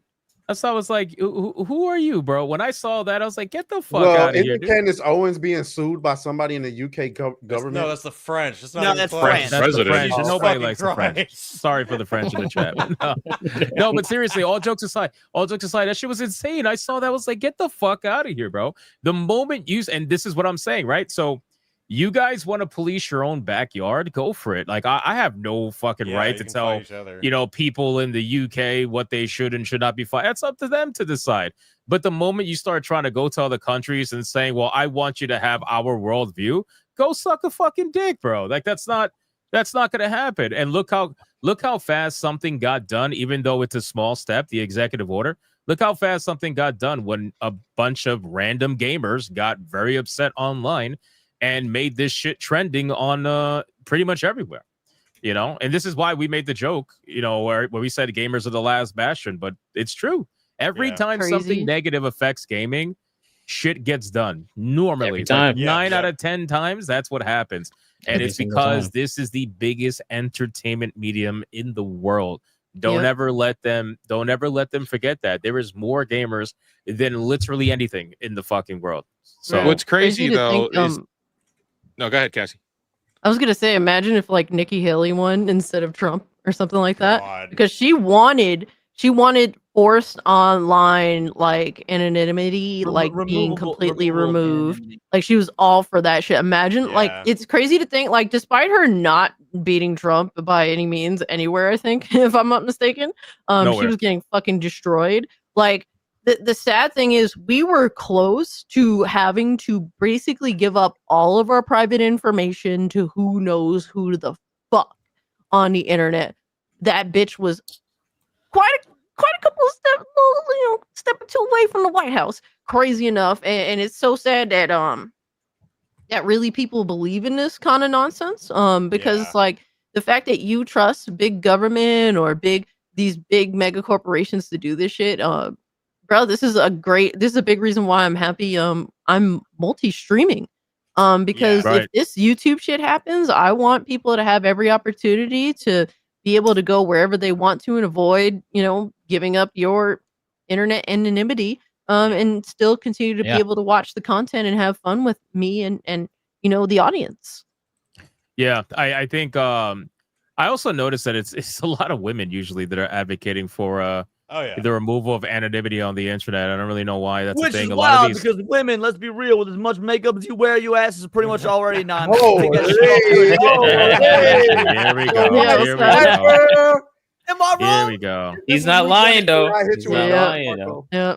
I mean, it's one of those give an inch, take a mile kind of things though. Because once you give up that, then they're like, oh, well, what did you eat for dinner tonight? After that T-app though, they should be rethinking this shit, stupid bitches. Right, and they're the ones that Man. complained, like, "Oh, how could you guys do this?" Like, what? We're just doing what you're advocating for. Did you hear that story, that T-app story, Cassie Case, the dude's daughter died behind a baby, like died behind some bullshit on the T-app.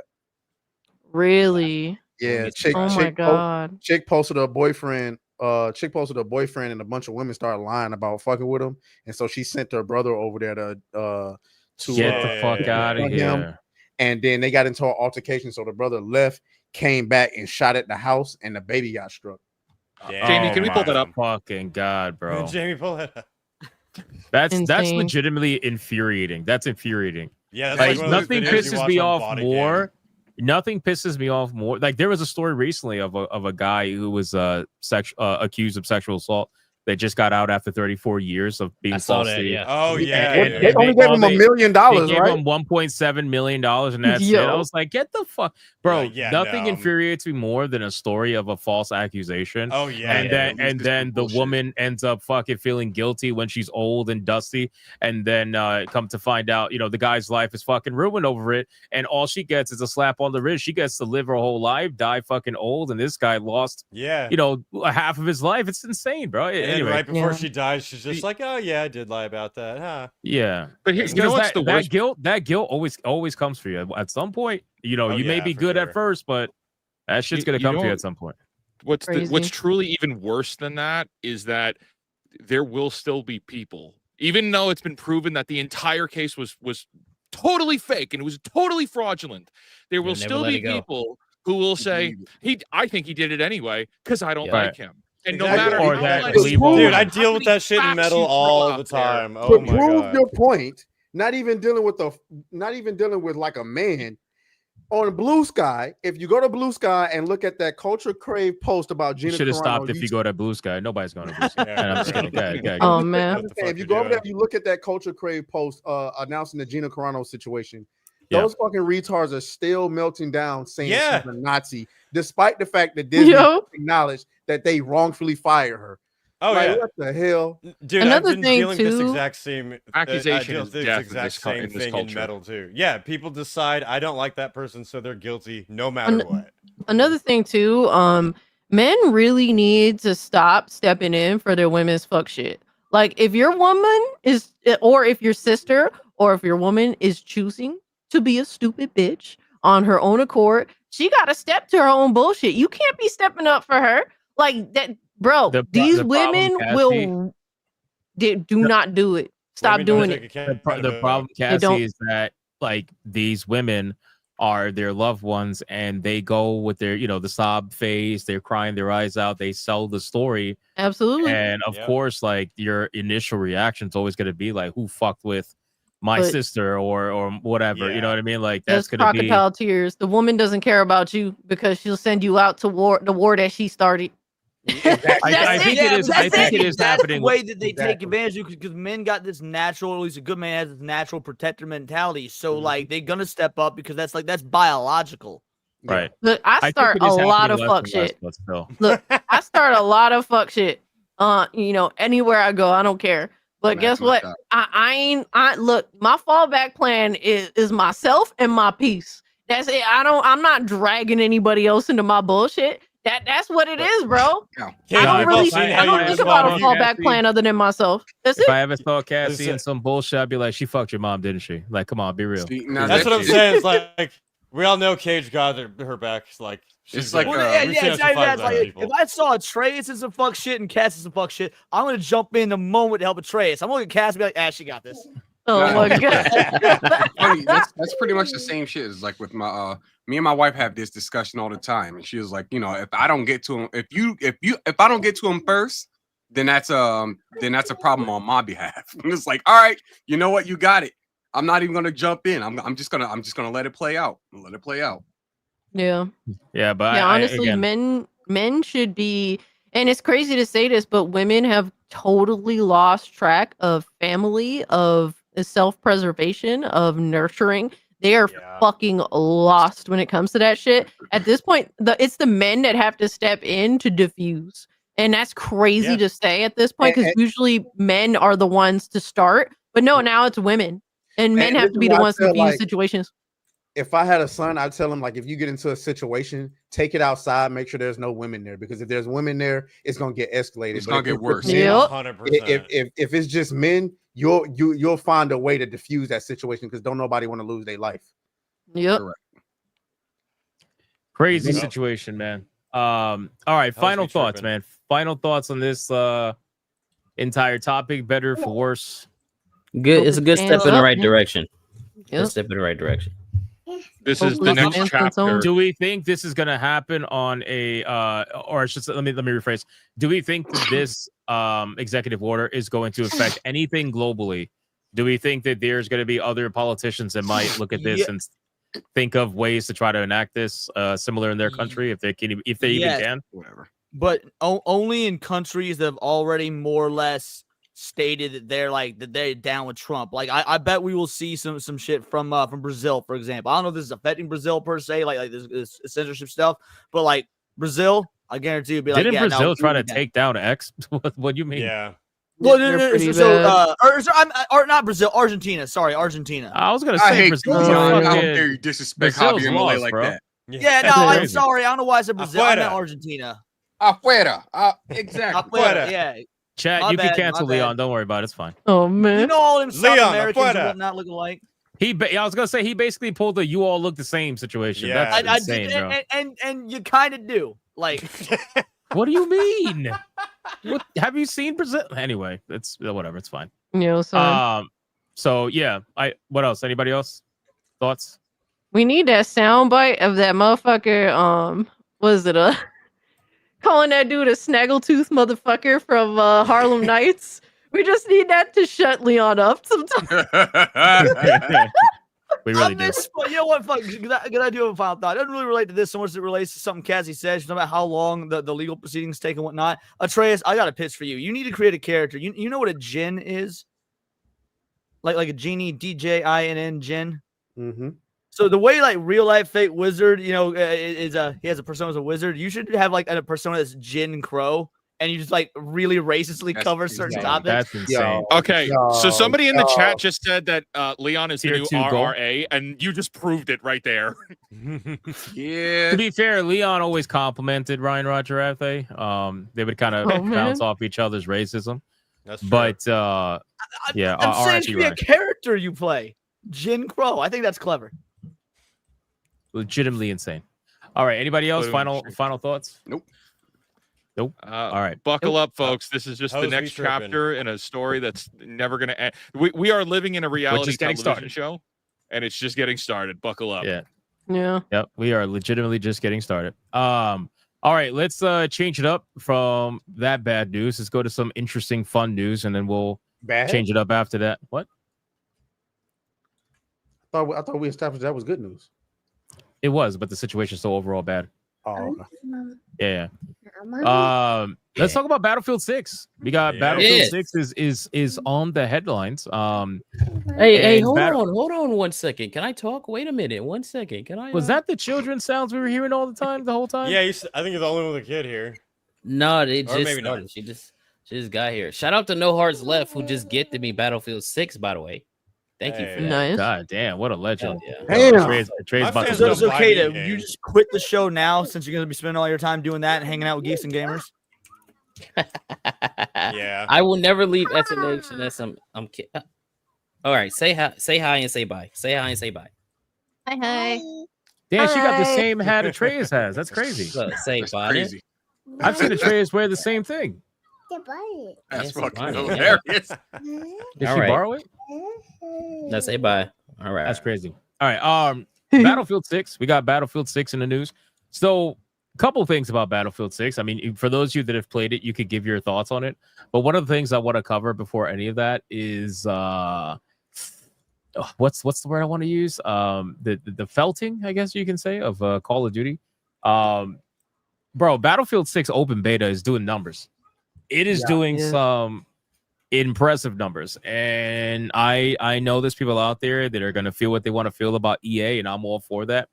But Battlefield as a franchise is something that has been missing from the first-person shooter scene, because the last couple of Battlefields, well, let's be real, they were not that great, especially the ones that went down certain ideology paths. But in any case, Battlefield 6 has been hyped up tremendously.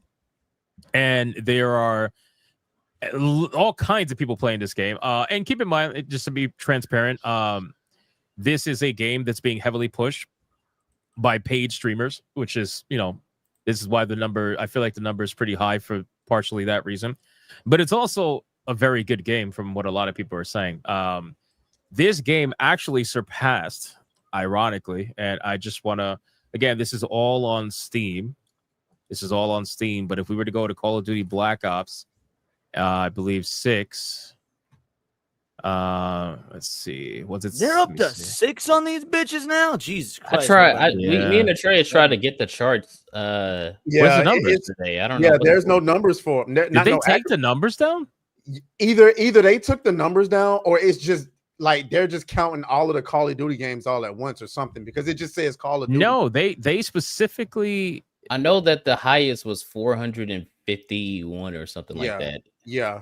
It was something stupid like that. Let me see. Here we go. This was the one.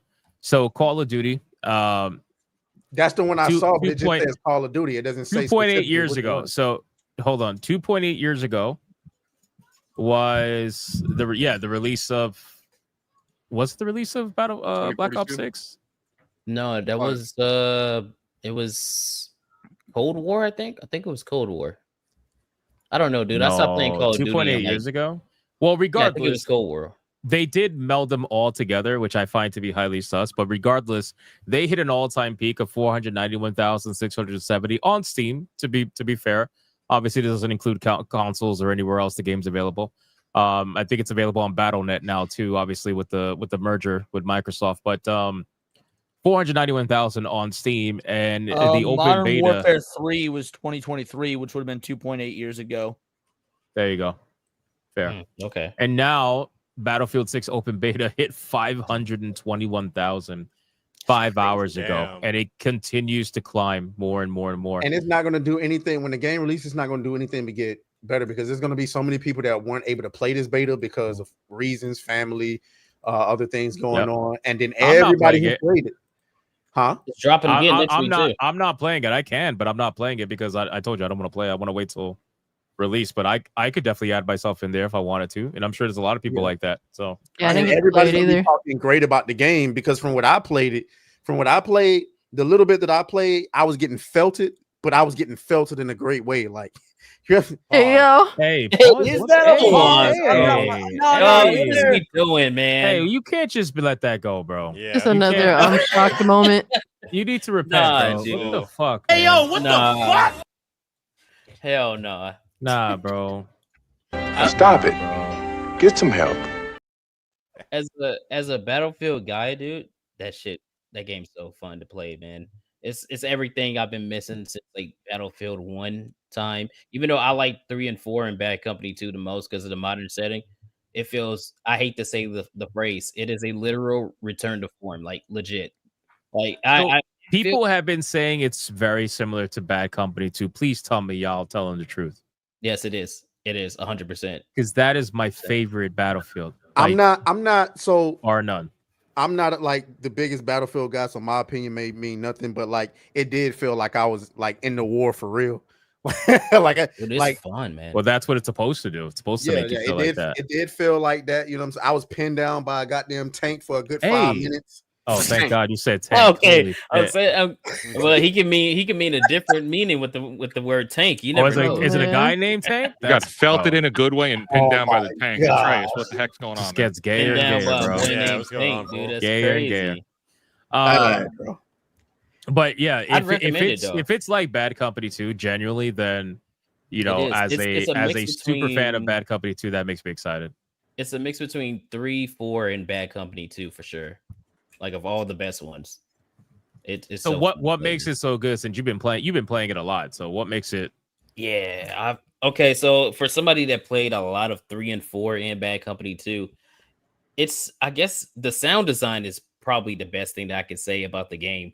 Like the way that the gunshots sound when the tanks are rolling in and like the jets are flying by, and you just hear that crack in the sky and shit like that. And then everybody's screaming and everything. It's so surreal and immersive. Surreal. I was thinking of another word. Oh It's man, surreal, dude. It's very just immersive and surreal. it's fun to play, man. And the gunplay is actually pretty good. Like, you know, the guns have some recoil where they're not just beaming, so it has a little bit of a learning curve. The snipers aren't too. the OP, recoil except has for when you always get been more headshotted. realistic, by the way, in Battlefield than it ever been in Call of Duty. But It's been really good. And the vehicles aren't too overpowered. You know, there's counters. The medic class is back. You know what I'm saying? Like I'm running around just resin people. I'm killing. yeah, I these saw resin. you That's playing all the I'm medic. doing. I was surprised. I'm like, since when do black people help others? That was a little shocking, but I was pretty cool to see you play a medic. That took me off guard. I thought for sure you're gonna play bad like cryptid manga. I mean, fuck manga. Ooh, I said manga.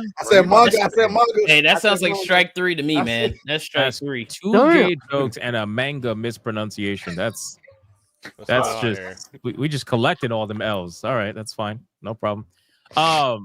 So yeah, I'm like I said, I'm not gonna play it because I want to wait to release. But I've been watching a lot of you guys play it, and Paul buys some Cater runs them pockets before he reses though.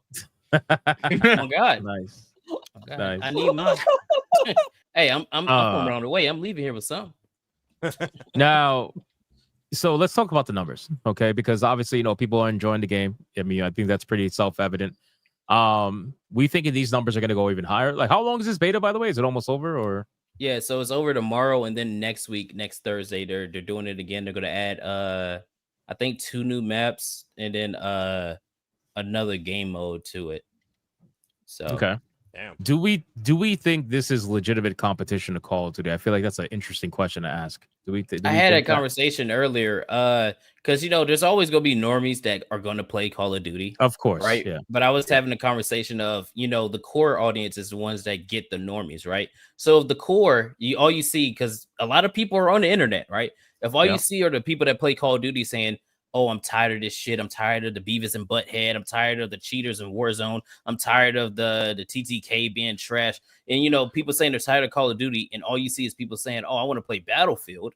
And then you have numbers like this in an open beta, right? It was already high at the close on Thursday and Friday, and now it's over 500,000, right?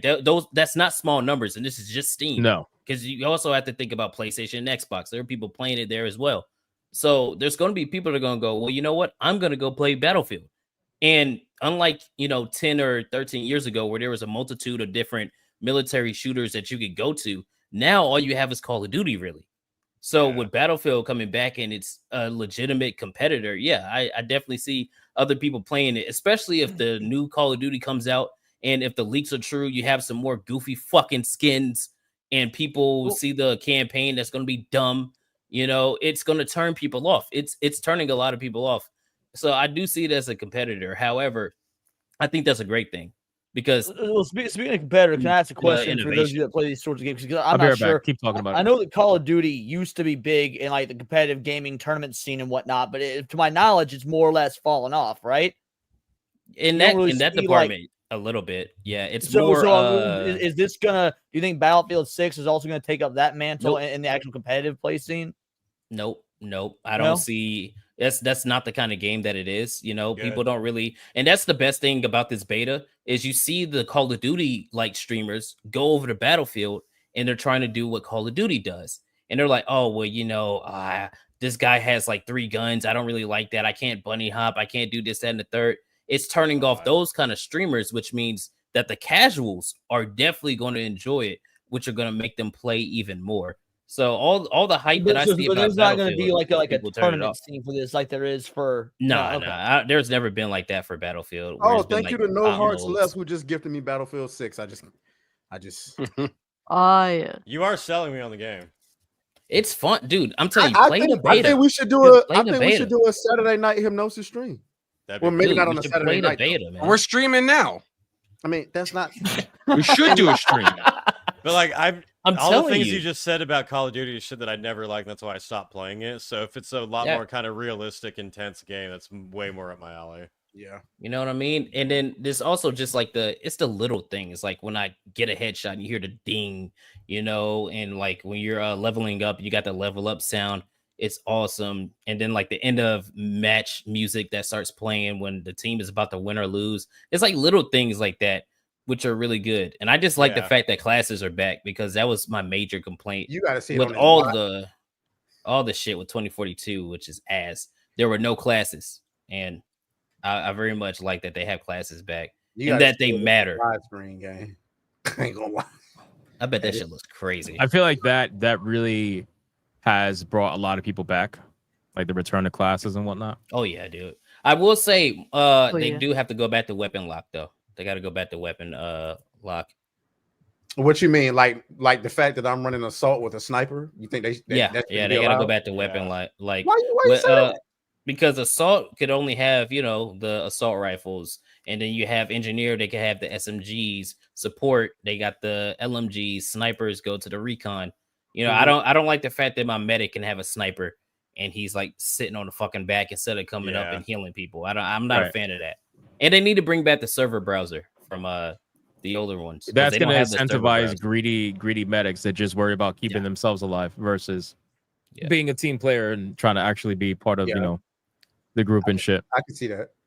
But what about destruction? Oh, dude, fuck! It's so good. So I don't know if this was in any other Call of Duty. I think it was in in Bad Company too. Like when a building gets destroyed and the entire fucking screen just starts shaking, right? Yeah. Like you'll be sitting, I was sitting in a building and I seen the dude across the way and I start shooting at him.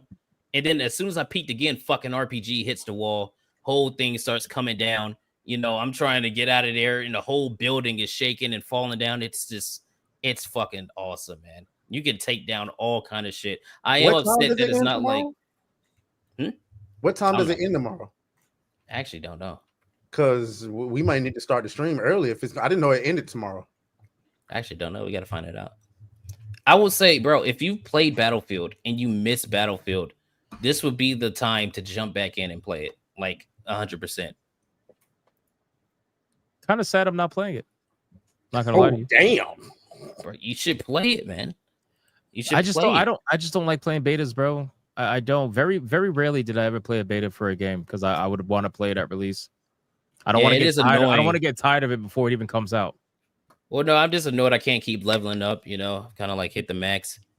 Yeah, and all that good shit. So and they're not gonna roll over progression, obviously, right? So no, they're only rolling over like they got challenges in the beta. So if you do all the challenges, all the unlocks, you can roll that over to the actual game. So it's like skins and shit, but that doesn't really matter. Right, that's it. Yeah. Yeah. Yeah, I almost think that'd be better though. Like, hey, if you got some cosmetics and whatnot, but it doesn't actually affect your games, you're not over level when everybody else gets to play. Like, I think that's a good way to do it. Yeah, you don't want to have an early progression head start on people. That would be kind of fucked up. Yeah, so. that'd be kind of. And they said they weren't going to do it early access anyway. So they said they weren't going to do that for the game. Everybody gets to play on the exact same day when the game actually comes out. So now, but are they going to do that bullshit that like, oh, for the $160 deluxe version, you get 3 days early? Like, no, they're not doing any early for the game. So you can get the good because it's that's the crazy part. That's the crazy part. So the whole because I've been following it since they've started it. The whole time they've been super transparent on everything and actually listening to feedback. So I don't know, man. I'm shocked. I'm as shocked as everybody else. I will say the main menu is kind of ugly. Bro, do you think Ubisoft feel alone right now? Like, nah, EA, we were the ones, and EA's like, nah, dog, I'm done. Like, we were in the trash together. We were both America's hated company. Like, I think 2042 and Dragon Age kind of really woke them the fuck up for real, because those were like colossal failures. So I think don't forget Star Wars Outlaws. Oh yeah, and no, that's Ubisoft. Oh, that was Ubisoft. Let me ask you a question, since you guys are playing it. Have you ran into any of this? Lots of cheaters. Have you ran into them? Today when I was playing, a dude got banned mid-match. You can see it in the kill feed. Yo, really? Get fucked. Yeah. It said, so was that your so-and-so only banned. experience? Yeah, I don't think I've been like actually going up against aimbotters or cheaters or nothing like that so far. And the one time I did see one, he got banned. So I was curious because apparently there has been a lot of attempts at cheating, and I know this is like a conversation piece when it comes to pretty much any fucking game at this point, but they are specifically talking about this one due to all the steps that Battlefield has tried to take to stop it. But I listen, man, I've seen so many FPS games, online games in general, try to do everything they can to stop it. And there's always somebody who's going to find a way. It's just kind of how it goes. Kernel level anti-cheat doesn't work. I'm convinced they're just using kernel level anti-cheat to sell our data away only. But if they're going to solve cheating, really what they need to do is go from AI basis and not doing it in a way that's like kind of in their back end. They need to do that shit. Because getting us to give up our privacy over a way that doesn't fucking work, it just ain't it, bro. They really have to come up with a different way. Yeah, I don't know if they can, to be honest with you. I really don't. I've seen these companies try to fight cheating a multitude different ways, use all different kinds of programs. We're probably sold by salespeople of these programs like, yeah, it's gonna work this time. We promise, and then it doesn't. I don't know if they can. I really don't think they can. Without doing something egregious. You know what I mean? I just know if you cheating in a beta, you're a word I can't say You on are a beta. YouTube. You're Melody Mac's favorite word for real.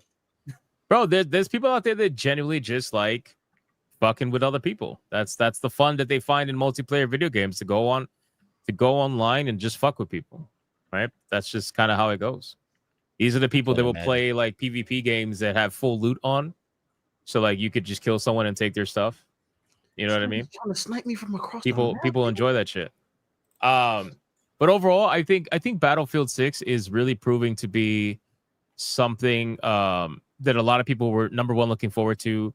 Number two, this was like the number one leaked game ever. I do not believe for a second that this was not purposefully leaked. I think every bit of details that we got about Battlefield 6 was purposefully leaked. There was just too much shit. I think so. And I think they were trying to go the whole like, oh man, look at all this secret information route to try to build up, internal hype, and then the eventual reveal. I think I haven't seen people this excited for a Battlefield in a long time. But to be fair, for Battlefield in a long time. To be fair, the advertising for it was very anti everything they did before, which is why I think they were the ones leaking it, because the leaks were all saying this is not going to be like before.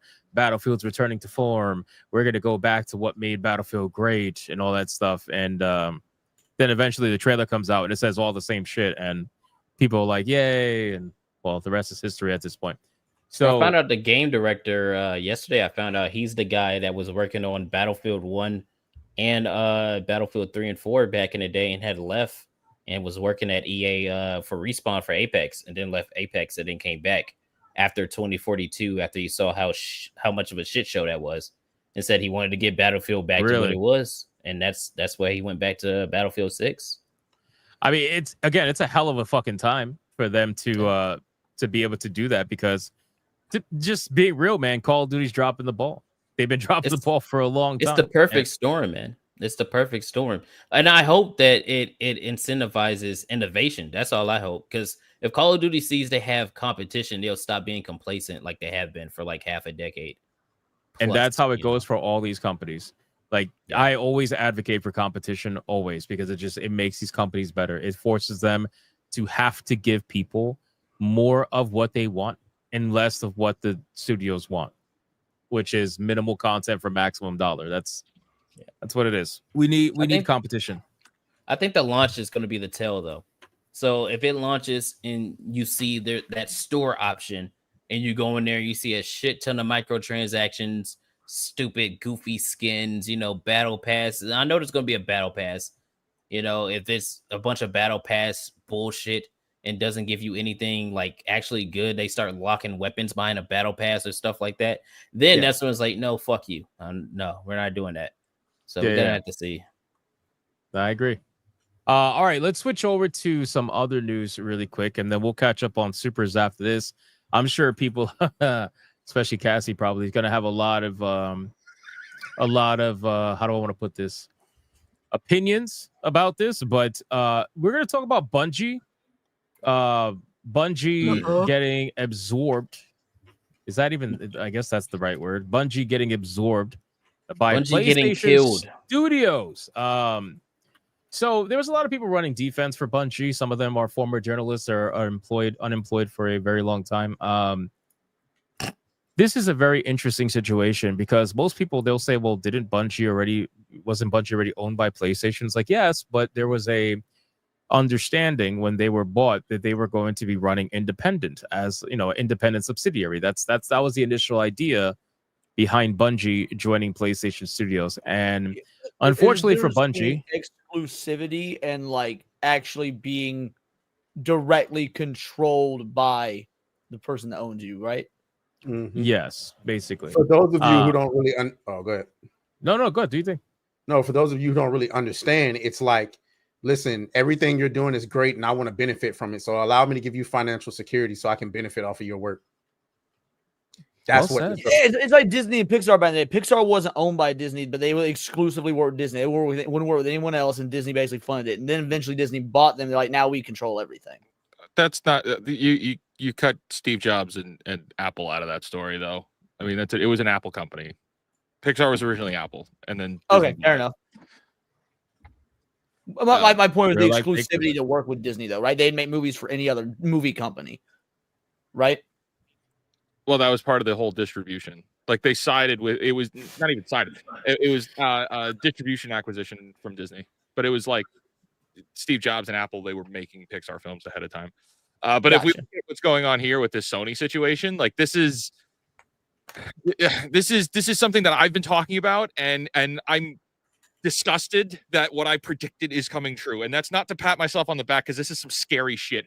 This is us moving down the path of there only being 3 major game making companies. There's only going to be 3 companies making it: Nintendo, Microsoft, and Sony. And that's where we're moving to. It's like they are buying up everything. Microsoft acquire everything we can to the tune of billions and billions and billions of dollars. We don't know what we're going to do with it, but we're going to acquire it and own it. Nintendo, they have all their first party IPs. Like, okay, great. They don't really dabble in acquiring and acquisitions, but they do from time to time. And Sony does the same thing. It's acquiring studios that have really good recognizable IPs. Tencent in China does the same thing. Come in as an investor, get your vines in as best you can, and then acquire the damn thing from inside of it. Devalue for as cheap as possible. Come in as an investor, devalue the company, and then buy all of the IPs that you can probably sell to the West later on in 10 years. Your investments will pay off. Holy shit, this is video game real estate scams. The way the mafia would bring crime into cities, and then they would lower the property value, then they would buy it all up and then get all the crime out of it. Yes, it is. They're playing. It's a board game. Like they are playing a game themselves. And this is Bungie. Like the legendary Bungie is now gone, pretty much. But how much of that is their fault, though? Honestly, most of it is their fault. They deserve it. It's all they their deserve fault. It. But so does Ubisoft. It's the same thing with Ubisoft that's happening to Bungie. It's the same thing that's happening kind of with all the companies that Xbox has dissolved. Like the one that did Red. What was the vampire Redfall, game? Yeah. Redfall. Yeah, the company that did Redfall, Arcane. They did Dishonored, and everybody loved the Dishonored games. And then they did How dare you make me Redfall, and then remember that fucking game? and then poof, Arcane disappears forever. It's like it's well, the one part really of Arcane, scary stuff. There's 2 teams in Arcane. One of them no longer exists, but Bungie. I mean, I think that this is a telltale sign that Marathon is probably fucked. Like that game either probably needs such a major rework that this game is like, it just add multiple years onto that game's launch, or it's scrapped altogether. I was going to bring that up later down the line because somebody was like, "Don't worry, they still have Marathon," and I fucking died laughing when I saw that. This is why, bro. They still have Marathon, motherfucker. This is happening because of the state of Marathon. Like, let's get fucking real. It's really happening because of Destiny. They fucked Destiny once they did the free to play and the passes and the seasons bullshit. It really like killed all momentum for the game. It was, I forget which DLC it was that they dropped. Lightfall. It was Lightfall because everybody played the DLC before then. I played it and it's like, oh, Destiny's back. They're doing a mature story. We got some grounded storytelling. Yeah. It was actually really good DLC, that one. And it's like, oh, we're actually leading towards something. The gear system's not that bad. They're fixing the Crucible and they're doing all this other stuff. And then Lightfall comes out and it's complete dog cheeks. And it's just like, okay. And then you have all the retcons that they did to lore. Like, that's why I stopped playing Destiny, because they changed the lore of Saint 14 and Osiris and made them booty bandits. I was like, yeah, I'm good. I'm not playing that shit anymore. They kind of did it to themselves. It's one of the things that pisses me off about, like, well, first off, I'm not a fan of centralization at all. I don't like the idea of these mega corporations just acquiring, as they're calling it, these companies when we all know what the hell it is. It's basically them, like, getting it, like Wizard said, getting their tendrils in and then just like working it from the inside and then just snatching it all up. Shut the fuck up. You need to pause snatching it all up. Snatching it all up. What we did last night? Snatching it all up from from when it's basically in flames at that point. And that shit pisses me off when they do shit like that. Here's And the thing, though. Sony bought the company. So like Sony is taking L's based upon Bungie's fucking complete total fuck ups. They own Bungie entirely. It's not like they have an investment plan or like an agreement. Like they own Bungie, and Bungie's fuck ups is not just reputational damage to Sony, but a direct financial damage to Sony. let's see. Well, they bought we're- Bungie for almost $4 billion. So We're see, I and it's funny because back when I worked at GameStop, way back in like fucking the early 2010s, I can't even remember. They started. I was talking with my supervisor at the time, and we were like, there was another guy there, and he's mentioning how like Bungie's coming up with this 10-year plan for a game, blah blah blah, this that and the other. And I sat there and thought to myself, 10 years is it's a long ways away. Do they really want to set up a plan for 10 years as opposed to getting something off the ground first? I mean, I get it. They made Halo or whatever. That's cool. But like you're banking on something completely new, something that people will expect like a little bit of Haloism in. And that's not what was offered really. You gave us like the bare bones of what Halo could be. Like here's this fucking waypoint that just talks, and you kind of may have words, and then here's some other characters who don't fucking matter. You didn't do the actual work that it took for Halo to get off the ground. You just said, you know what? We're the people that made Halo. Anything we make will make money. And they're while still Destiny running on did that, make by the money, way, Sheep. yeah, exactly. While Destiny did make money, you basically took it to the route of live service, which is, in my opinion, a fucking, and that's a franchise killer. Like you look at a lot of franchises nowadays that went the live service route, and their shit is either in a tank or they're Fortnite, and it's that easy. Like, just stop making it like, what's the word I'm looking for? I actually disagree with that a little bit. All right, Smash AT, go ahead. What do you got? Oh Well, man, no, I want to let him finish. I want to let him finish first because he was thinking. Oh, you're not Smash then. That's fine. Smash. No, you whatever can level go ahead Smash. because I kind of lost my train of thought anyway. Go on. So I actually disagree. I don't believe that making your IP a live action is a franchise killer as long as it makes fucking sense. I think they're trying to turn anything. They believe that just because they have an IP that gained a fan base, they can immediately convert them into a live like milkable audience. But not every game has a milkable audience. I believe one game, and I know a lot of people. What was that? You said milkable twice. Twice, bro. Twice. One of the games, and I know a lot of people disagree with me on this, but like If one you of the say games Apex that Legends, I swear to Christ. Huh? If you say Apex Legends, I swear to Christ. No. I mean Ape Sex Legends. Anyway, but that is a decent example. But what I was going to say is one of the games that I believe is primed to be turned into a live service game is the Hogwarts Legacy game. I believe it's literally Grand Theft Auto, but Harry Potter online. Like I believe people would absolutely sign up for that, and I believe you would make a lot of money doing that. And so, but like certain games where you try to turn, like remember that Godfall game? That shit was a live service game. Yeah, they tried. They fucking tried with. Why the fuck would you turn that into a live service game? The way it played was it should have just been Devil May Cry but multiplayer. Let's be real. But like what they do, and it's the thing that pisses me off with a lot of companies that decide, you know what, we're gonna add some like, you know, some battle passes, or we're gonna add some like some fucking like online store shit to the game. It's like fucking Dragon's Dogma's a failure to this shit too. Stop doing that shit. How about you finish the game? How about you finish, like, you know, the product, and then if it makes enough money, you go, okay, well, if you guys want more, you know, we'll make a sequel or we'll make an expansion or some shit like that. Stop going in with the mentality of we're gonna make something that will make us money forever. Yeah. Especially if it's something new. Yeah. I agree. I mean, I think that when it comes to this particular situation, I don't think it was just one thing. I don't think we could, because I know a lot of people got to pinpoint Marathon, for example, as the reason why. I think that was the final nail in a coffin that was nailed multiple times. Mhm. Because, you know, I played the original Destiny, and then playing Destiny 2, I started off playing it, and then little by little, I'm just like, why am I doing this? And then eventually I just stopped. I know a lot of people still play it, and that's perfectly fine. But I think it is a far cry from what it was before, and that was a game that they heavily relied on, and they still rely on it now to this day. So if that game continues to dwindle, which last I heard, I think the player base is dwindling little by little. I don't think Marathon's going to save Bungie. And I think Sony knows that. Do we even think Marathon's going to come out? I think it will. No, I do. I don't think it will. I think it'll come out. I think they're too invested to not come out. Yeah, they've done way too much to not come out with it.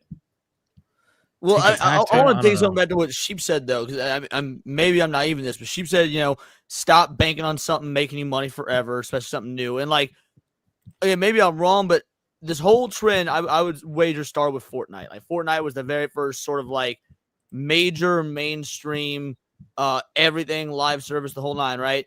And so companies saw that Fortnite was successful, and they wanted to emulate that, but they didn't actually look at why players made, because games aren't successful on their own. Players make them successful. Customers, fans make them successful, and they never stopped to look at why did the player base make it successful. They just looked at the game as successful, so they're not replicating the right thing. And I think a great example of a studio knowing exactly why their game is successful is NetEase with Marvel Rivals. They know exactly why their game is successful, and they feed into it every time. Too bad. I don't know if gaming. I don't know if they try to make something that necessarily is going to make money forever. Because if that was the case, then I feel like Stop Killing Games would not be a thing. The studios. The problem is they don't really tend to think farther than a couple of seasons, and then at that point, they're lucky if they even get that far. Most of these live service games, I mean, they die within a year if they even last that long. Mm-hmm. You know what I mean? It's not. But you obviously can make something that's going to make money forever, but usually that's outside of gaming. I mean, look at Harry Potter. Star Wars was poised to make money forever until Disney ruined it. But dude, Star Wars, they didn't make a single movie between, what was it, 83 and 99 or something, and it still did you know in even in the years when George Lucas wasn't making movies, there was a couple of years where he was the highest paid person literally on the planet, or one of them, being purely on merchandising. Because even though there was no new content in the theaters, I mean, it's books and comics and shit, but people were just still fucking buying toys or video games or whatever. Yep. Yeah, it was some of the highest selling stuff in the 90s. Yeah, for sure. And to be honest with you, there are some games that have been around for a long time that are still active. I mean, EverQuest is still active to this day. EverQuest, when did that game come out? Jesus Christ, man. Yeah, I had someone in my chat the other day saying that, glad I caught you live. I was playing EverQuest. I was like, fucking people still play EverQuest? What? Yeah. It's been around for a long ass time, dude. Jeez. But games like that are few and far between. And they don't really, they just don't hit like that anymore. And to be honest, people that are playing EverQuest are usually people that started playing it, so they kind of grew with the game. And once those people die off, I mean, there it is. But those kind of games are they don't really make them anymore. And when they do, I don't know, the studio gets sold, change of leadership, something fucks it up. Which is why when we were talking about Battlefield, one of the questions I didn't even get to ask is how long do you think before they drop the ball? Because EA is known for dropping the ball on franchises that end up doing really well. And then it just, a year down the line, 6 months down the line, EA is going to pull the EA. It's like, all right, now that you guys are enjoying this game, here's this skin for $80, and it's actually just selling you the chest that is going to surprise mechanic you, because we know you like that. It's going to surprise mechanic you, and you may or may not get a skin, but for $80, you get to roll the dice. When's I could be coping. Obviously, I'm being extreme, but I'm just saying. I could say I might be coping here, but I'll be like, just for the way that they're treating Battlefield 6 up to this release, I would feel like they would be absolutely retarded to stop doing what they're doing. Now, I know they do that a lot. They do that a lot. Every one of these companies always is like, oh, we got something, doing well. Well, let's shit on it. They love to do that. So sound like Vince McMahon for a second. He's like, that's a real nice forehead you got. It would be a shame if someone shitted on it. I sent a link, and to be honest with you, given all the shit Bungie has done over the past couple of years, they outright lied to Sony before being acquired about how much money they had as a company and all their investment. I'm surprised this has not happened sooner. Like, Sony has let Bungie get away with so much fucking shit that it is bewildering to me. So what do you got here, Cass? What's this? So, this dude, he's pretty good at reporting general news, but this happened like a year ago, where it came out that Bungie had indeed misled Sony on their financial position before their acquisition. Like, So that how alone do you pull that off against Sony? I don't, bro. Look, I'm just a little person that looked at this insane The shit same way that I Twitter remember from last misled year. Elon Musk. The same You way know, the Twitter. same way- No, Elon Musk absolutely knew he overpaid for Twitter. That's why he tried to back out. He absolutely knew that. The same It way ended up Sucker working Punch out was for able him, to but lie still. to Sony Japan about what they were working on. They must have Maybe they just don't pay attention. They must have over projected like their assets, like in terms of what they had in the pipeline, not being as lucrative as they initially had thought.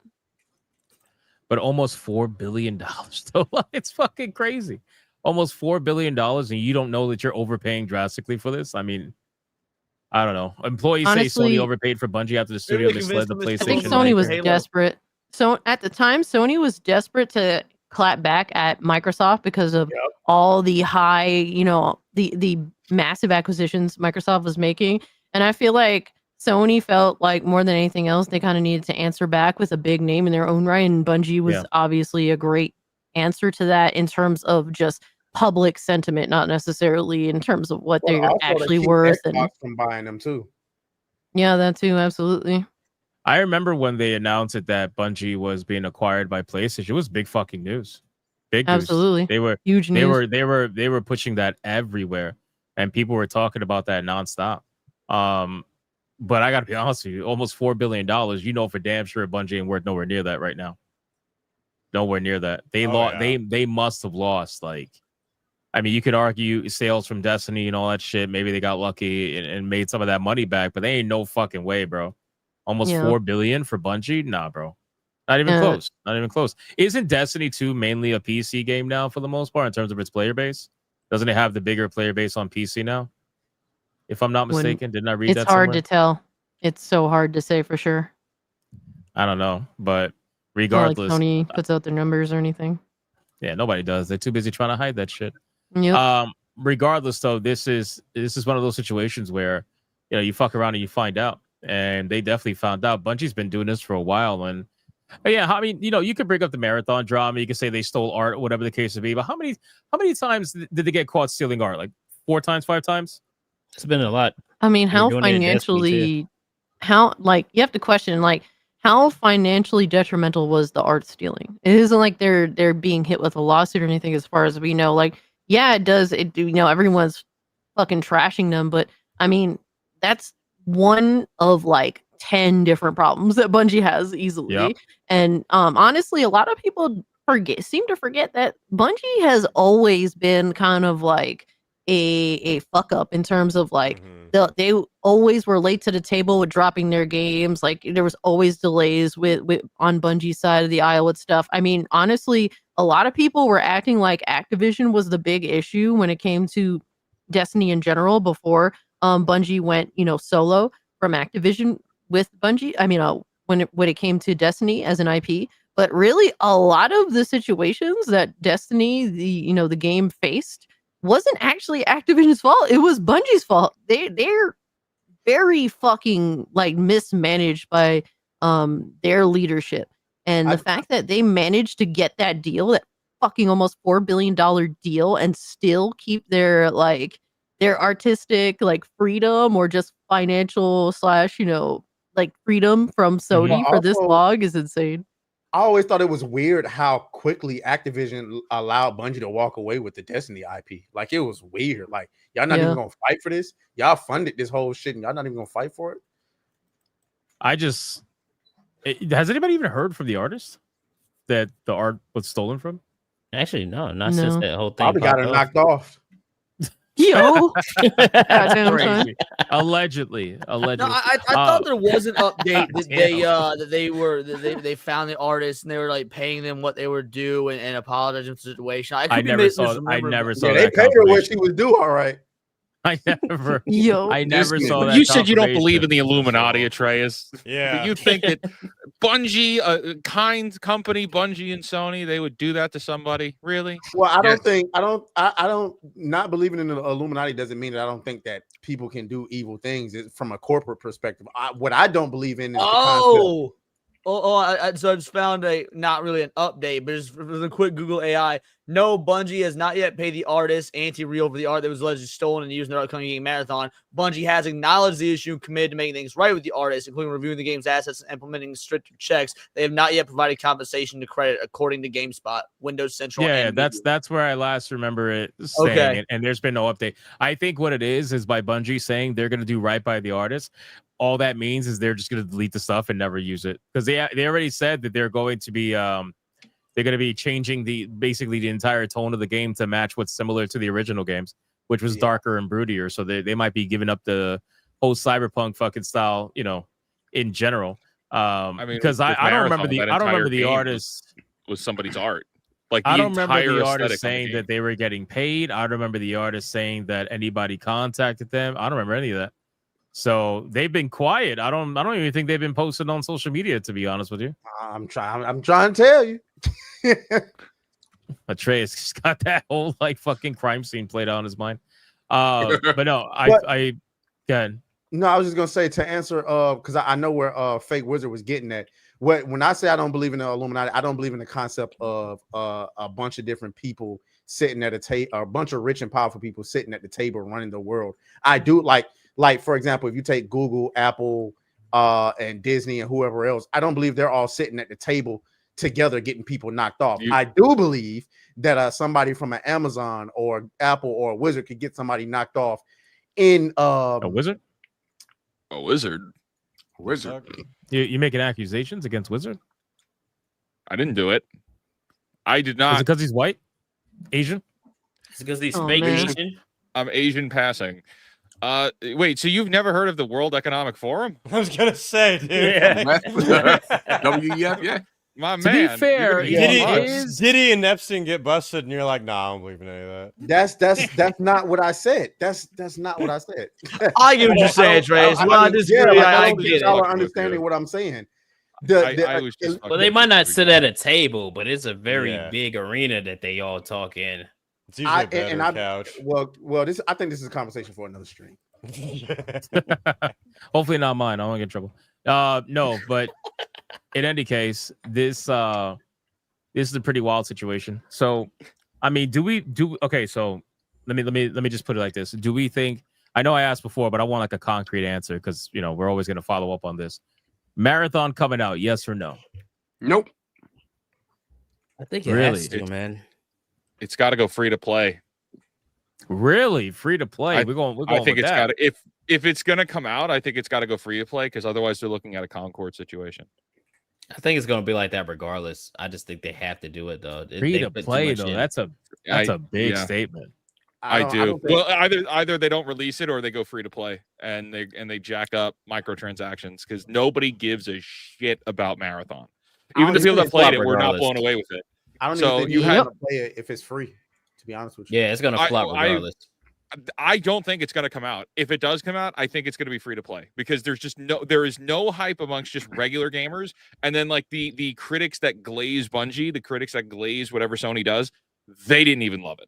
So if the critics couldn't even fess up and say that they loved it, and there's no hype for this game at all, and it had major controversies attached to it, there's no way that it releases at the $30 price tag it was at. No way. No, it's gonna be more than that. Concord was all the proof that you needed that the media no longer controls the normies. The normies are listening to content creators, period. Because Concord was a Sony game. It was once supposed to be one of their flagship franchises that was supposed to kickstart their whole plan with live service and stuff like that. And we roasted it into oblivion, so much so that game never even reached 10,000 players when it released. Okay.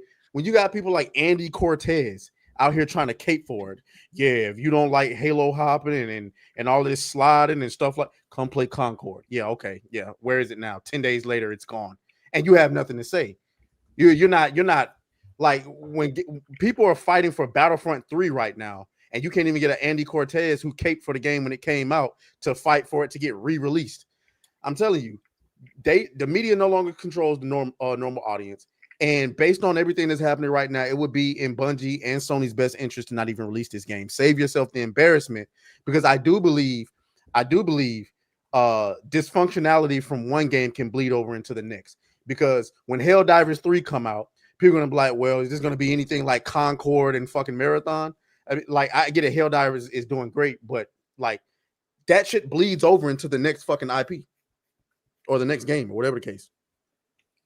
So we got another person thinking this game's not coming out. I'm not saying I don't think it's going to come out. I'm saying I agree that it shouldn't come out. Got it. So how many people think it's not coming out here then? It's either not coming out or we're not going to see it for another 3+ years. Well, didn't they guarantee? Hold on, let me find. Let me see, because they put out a statement. Cassie, you're right. It's not coming out. Oh damn. It's coming out, bro. She's right. She said either it's not coming out or we're not going to see it for another 3+ years. If we go 3, I don't believe we're going to see it within the next year. So it's probably like you said earlier, they're redoing the whole thing, changing the art style and all of that. And then 3 years down the line, they're going to say this isn't worth it, and they're just going to cancel it. Why do you think that Sony is making an initiative to put their games on other platforms faster than ever before? Arguably, that where they're outright discussing putting games on Xbox. You think that they're not trying to make the money that they've already internally lost off of Marathon by putting, fucking what's it called? Yeah, absolutely.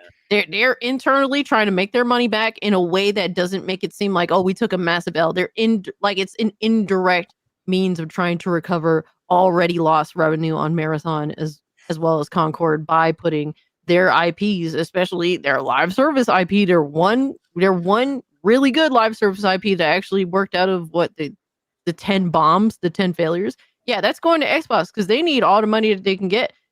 These companies, they losing money. It's not like they can just say, "Oh, fuck it," we tried. About Last of Us factions.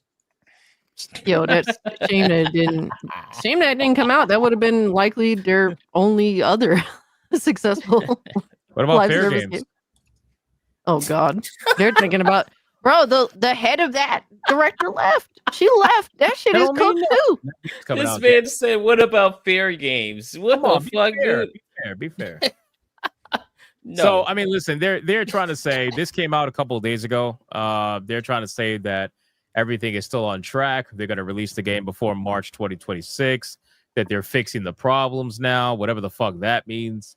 So they seem pretty confident that they're going to, release the game. Yeah, man, they fixed the glitch.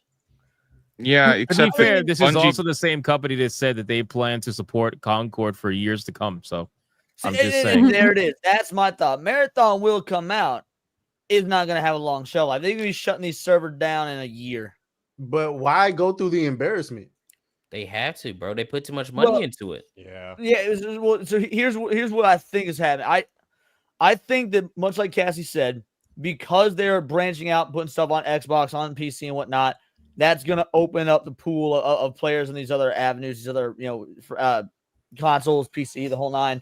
I don't think that they're prepared for that. Even when they have Marathon come out on these other platforms, even then, ain't no one gonna fucking buy it, and it's still gonna be too expensive to maintain over the long run, even with PC and Xbox there. So I could be wrong. Maybe they're not that dumb, but I truly think Sony is that dumb that they think, well, if we just take a bigger audience, that means more people will play it. Well, yeah, that's also more people to not play it, even though the option's there. Does that make sense? Yeah. No. Yeah. Do you think they're worried about embarrassment, considering they took the biggest embarrassment in gaming already with Concord? Absolutely. Do you think Yes, I think considering, I don't know. Let me raise it. And considering that that motherfucker, what's his name, Holtz, whatever the guy, Herman Holtz was leading the studio. He's still, isn't he still leading the charge for a lot of this live service shit? He's leading the charge. he took over leadership of Bungie to some extent. Like he was actually leading Bungie because they were fucking up. Back when this the article that the tweet that I showed you guys, it had already been established that Herman Holst was kind of leading some charge over there already to begin with. It's dude, it is ugly. If Bungie already looks like it's in a terrible position. And this is one of their like flex studios, like the studios to flex. Like this is supposed to be their live service version of Naughty Dog. The fact that they look this bad already, and if they have a live service game that comes out and literally it comes out flaccid as fuck, DOA from a Bungie from Bungie, that's not a good look. That is nasty work. No, but it goes beyond that. Like we're talking Sony, and we're looking at them purely as a video game company. Don't forget, like they've had a major data breach, whether it be their gaming stuff, PlayStation Network, their movie studios. They've had a major data breach like every 3 to 5 years, bro. It was easier to fucking hack them than the T app. Like they are no stranger to embarrassment. And they don't give a fuck. That was a good joke. I think that's honestly the least of their problems. That in their mind. Because they are struggling this generation to really just take advantage of the ground that Xbox has given up. Xbox as a look, I would agree with that. People don't understand that once next generation starts, like it is going to be a whole different ball game for Xbox, PlayStation, etc. Like they're trying their best to take advantage of the fact that Xbox as a console manufacturer is a complete total flop this generation. Like their console like is not selling. And what's crazy is you would think that PlayStation would be way ahead of PS4 this generation, given how poorly Xbox has done in comparison to last generation with selling consoles.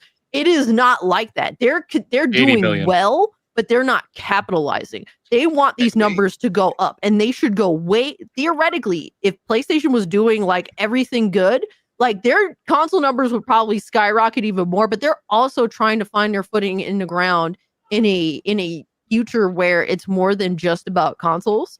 And that's why they're challenging themselves to do more than just, hey, we're selling you the PlayStation. They're doing a lot of different things. They're a little scared. I think all these companies are a little scared. It's an unknown future out here. I'm scared to see what gaming is going. And they really were stupid confident too. Will be the last.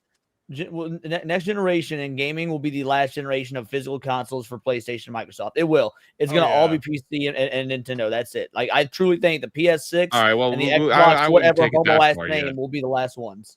I don't think we're there yet. There's no way consoles are going away the next generation. We're not just going to PS6. I'm saying the next generation for Sony and Microsoft. I'm not saying they're going away as a whole. I don't think we're there yet. I disagree with that. Think so? Yeah, no. It's still look the PS5. I just pulled it up. The PS5. While Cassie's right, it has kind of undersold, but it still sold 80 million units. Yes, it's a big number. It's absolutely a big number. And the PS4, right? But don't they take a loss on every unit sold? They got to have games to make money. That I agree with. That I agree with. But when you see 117 million PS4 units. There's only and the PS5 has sold 80 million units. That's there's only a like 34 million unit, 37 million unit gap there between the PS4 and PS5. The PS5 has sold. It's just not nearly as gangbusters as the PS4. Sold. And there's not a lot of what you're saying is that there are not going to be any consoles afterwards. I disagree with that. I think PlayStations will continue to get made because PlayStations are a cultural icon. It's like even if you look towards the Christmases with all these kids excited about opening up a PlayStation during Christmas, not knowing they ain't got no games to play other than brother. Xbox was a cultural icon 15 years ago, and look where they're at. Nobody is too big to fail in this space, my guy. Yeah. Sega was a cultural icon. Look what happened to them. It's true. I don't disagree with Cassie. I think it'll be Microsoft before it's Sony, though. But sure. Xbox is and Microsoft is conceding in the console space. They want to provide a console just for those who don't want to leave because there's still a base for that. There's still a base of people that do not want anything but a traditional, like sort of traditional console. Whether it's going to have a disc drive or not, obviously, likely not next generation. There's still enough people for them to warrant making a future, piece of hardware. I guess But what they're I'm saying not. is That has not Phil been their Spencer focus in a killed long I think that time. will become a premium Phil Spencer service. was the though, biggest right? Like, look mistake at for it. limited run games. Like people, but at this point, physical copies of games are a premium service in the marketplace. Yeah. That's why you've got people like limited run games. It would not surprise me if that is the way that console stuff goes in the near future. Like now, maybe I'm jumping the gun on a PlayStation 6 will be the last one. I don't think I'm jumping the gun at all. Microsoft. I think the next Xbox will be the last Xbox. I think That's they not said like that. I don't even disagree with that. But you know what? There's somebody just said in chat the biggest mind exploding point that we haven't brought up, but also the companies aren't bringing up. If these companies started making good games again that people had a reason to buy, they'd be buying the consoles that the games were related to. There is no reason to have an Xbox. Why? Not because of Game Pass or because the games are shit. The games are just not worth the money or the time. There's a Gears of War remake coming out in a couple of days that not a soul is talking about online. Wait, that's in a couple of To be days. fair, I will say this. In all fairness, it's a remaster of a remake that happened like literally like Doesn't matter. 6, Gears 7 of years War, ago. they're trying to bring back the Gears IP because they killed it with Gears 5. So You know they're why I'm trying not to bring talking it about back Gears of one at a War, brother? Because they didn't do a trilogy remaster. Because I played the remaster like literally 5 years ago on Xbox One. I wanted to. I'm sleep, brother. I'm with you, but these consoles wouldn't have a problem selling if there was games to match. The Xbox 360 era had banger after banger after banger. Okay, Wizard is 100% correct because for all your bitching about the Switch 2 and whatnot, which is completely understandable, Nintendo's still putting out games people want to buy. They want to play Donkey Kong. They want to play Super Mario, Mario Kart, whatnot. So you know what? You're right. That's why, as much as they're anti-consumer, that Switch 2 is selling like a motherfucker. Yeah, I don't disagree with you with that at all. You're right. Like, I'm agreeing with you. You're right. Yeah, but like taking it back to the marathon thing, nobody wants it. Nobody gives a shit. Yeah, nobody cares. It Fair is games not a as well. bomb, whether they release it or not. Then we talk about the console thing. Yeah, PS5 would sell over 120 million units if there was games worth buying on the damn thing. Did you see? What? Let me bring up a ad. Did you guys see an ad about a month or so ago where Sony was basically collaborating with a K-pop star from Blackpink to advertise their games? Did you see the games that were on there? I'm like, none of this shit is like worth a fuck. Like, honestly, dude, like all these games are soulish shit. That was what they were advertising. Honestly, like was the case. I love Blackpink. That honestly, I like K-pop. I was just fucking around. No, go on. Honestly, I love Blackpink, but the only star of the show was the Blackpink star. It wasn't the games because all the games are like either. Who is Blackpink? They're a K-pop group. BTS for like that, but made up of women. But they're BTS. I guess BTS You don't know a bunch what of women BTS too, is brother. either, man. Like, why are you guys talking about that shit? He don't know what that is. Come on. Yeah, I don't know. I barely know what really, it is. I don't know what you have that is. You have to understand that American music is dead, and that everyone is moving American to foreign music is music, and shit. K-pop happens to be like the star right now, whether you acknowledge it or not. No. But that ad was absolute dog shit.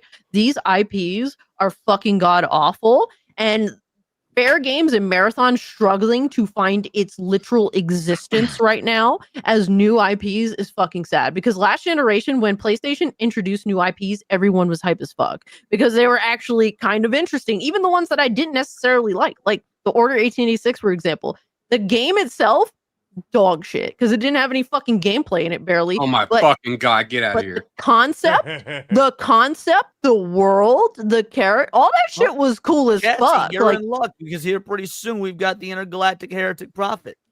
that's that's gonna gonna move them game. units for sure. That's Oh, definitely gonna absolutely. move It's them coming out at units. the very end of the generation. Gonna be a cross-gen game with PS5 and PS6. You guys excited? I'm not. Dude, I'm excited. Oh shit, is it really? As a content creator, I'm very excited for that game. I don't know what You you're know, talking you know about. what? No one has mentioned the fact that the fact that PCs are more affordable now is also a major contributor as to why nobody's Not really. Not with Unreal Engine 5, my guy. A lot of people are buying more PCs than consoles now. No, I more. will say this. I will say this. A lot of normies, including especially in my community stuff like that, a lot of moms are like, "Yeah, my kid keep asking me for a PC, so I'm in the market to look. Can you help me? Can you? What do I need to get?" I'm getting a lot of that now. Do they have the? Do they know what they're in for as far as what they're going to have to get their kids to have for them to play the games that they want to play? Because it's cool when your little nigga just want to play Fortnite. But when that But that's all they want to play. They want to play Fortnite and Roblox. And guess what? PC gives them ultimate freedom for that. Bro, my brother, I remember my brother being. I'm confused as to where you're finding all these single moms with kids and whatnot that you're talking Yo. to. PC. I'm Like, confused why moms would ask look, Atreus for it help start- on PCs. More than ever before, children like here's PlayStation's biggest market issue.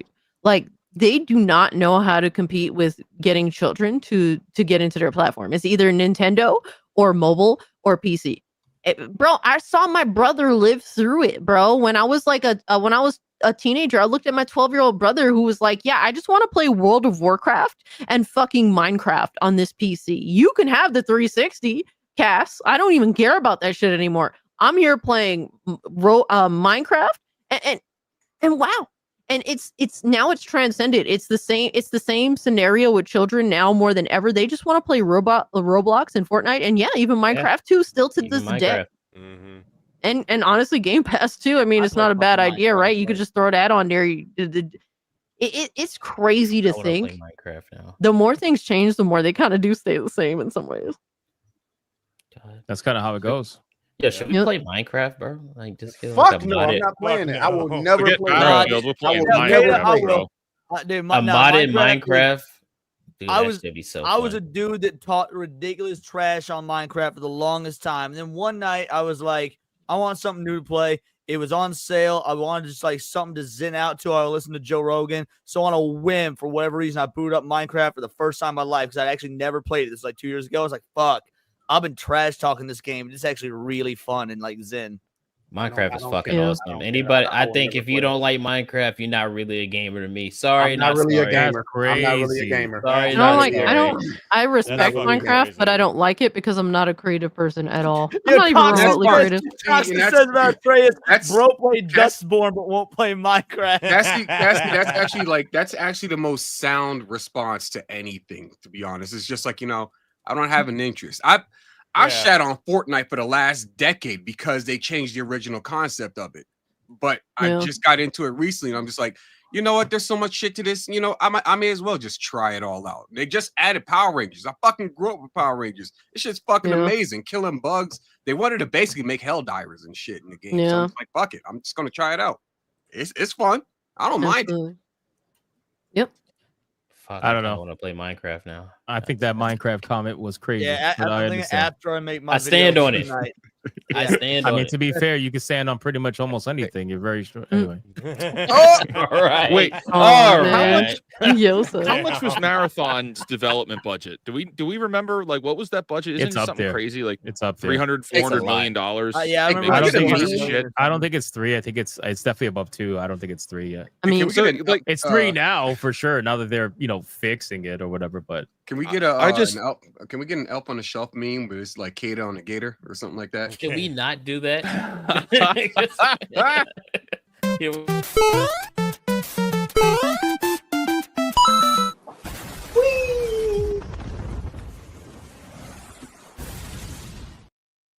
I like the that idea was of good. Kata on Hey, Smash dude. 18 and it could be Kata on a beta. Yo, If you are, come if- on. oh my god, if you guys don't think that Marathon was supposed to carry PlayStation for the next 10 years, you're very naive. They Marathon invested and a Concord. lot. Absolutely. That's the whole thing. Those were supposed to carry PlayStation for the next 10 years, and it's blowing up in their Bro, face. They thought Concord was going to be their Star Wars. Yep. Like, that is an actual statement. It was. by It Kevin was their Holtz. Disney Like, Star Wars. No, Disney Also, Star Wars yes. is still Last around. Jedi. Like that's not even close, Bro, bro. look, they made merch for Concord. They had a TV show planned with it. Damn. They Yeah, they had a even whole they were selling episode. a Concord controller, bro. Fucking Helldivers didn't get any of that shit. And that's like they're like, the one that they're pushing because that's the only one that didn't fall flat on its face. Imagine that shit. And all these games came out to fail. And guess what? Any of these games, they're just letting them fail. Even Concord, bro. They took back Concord in like 8 days. If these games don't have anything worth a fuck to the player, like Sony's not gonna push them after they come out. They said sink or swim, motherfucker. These live service games got to sink or swim, and they looking like sinks. That's so sad. Can't wait for fair games, man. It's gonna be great. Yep. But it's talking about how much money it costs. $200 million, right? Like I've spent the last month or so going through and like looking at indie games. And I find these games and people are sending them to me, and I look at them and I go, holy shit, these are so impressive. And then I find out it was done by 3 people. It was done by 1 person. It was done by 5 people. It was done by 10 people. All over the country, like not only all over the country, all over the world. There are people that are developing games on laptops in university that are more engaging and entertaining than anything that Bungie is making right now, than anything that Sony's making, than anything that Microsoft is making. It's mind-blowing to me how much money they can burn and make nothing with it. Yeah. The creativity is dead at the corporate level. Absolutely. Honestly, not even at the corporate level, just at the base level. A lot of these developers that are getting hired to do these jobs, man, they're just not what they used to be. Yeah, but hey, there is some that are trying to, turn things Corporate around. is run by the HR manager now. That's it. It's when you think of like who runs Sony, the HR department. Who runs Microsoft, the HR department. There is no possibility. There's no avenue for you to be creative and invent new things. Yeah. It is run by a bureaucratic HR department. Yeah, that's true. Final thoughts on this situation, and then we're gonna get to super chats. Fuck them. You deserve it. All right, you ruined Destiny. Destiny, you had a good thing going. Let Cassie have her final thoughts because she's got to head out.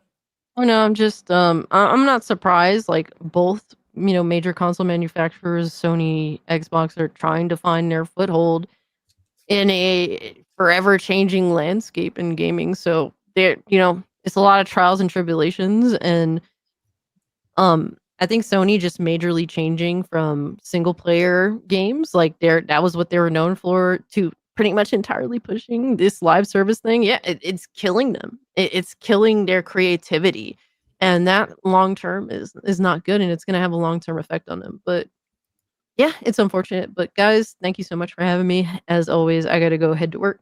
But Cult Classic Cage, YouTube, Twitter, Rumble, Kick, all that good stuff. And peace out. Much love, y'all. Peace out, Cassie.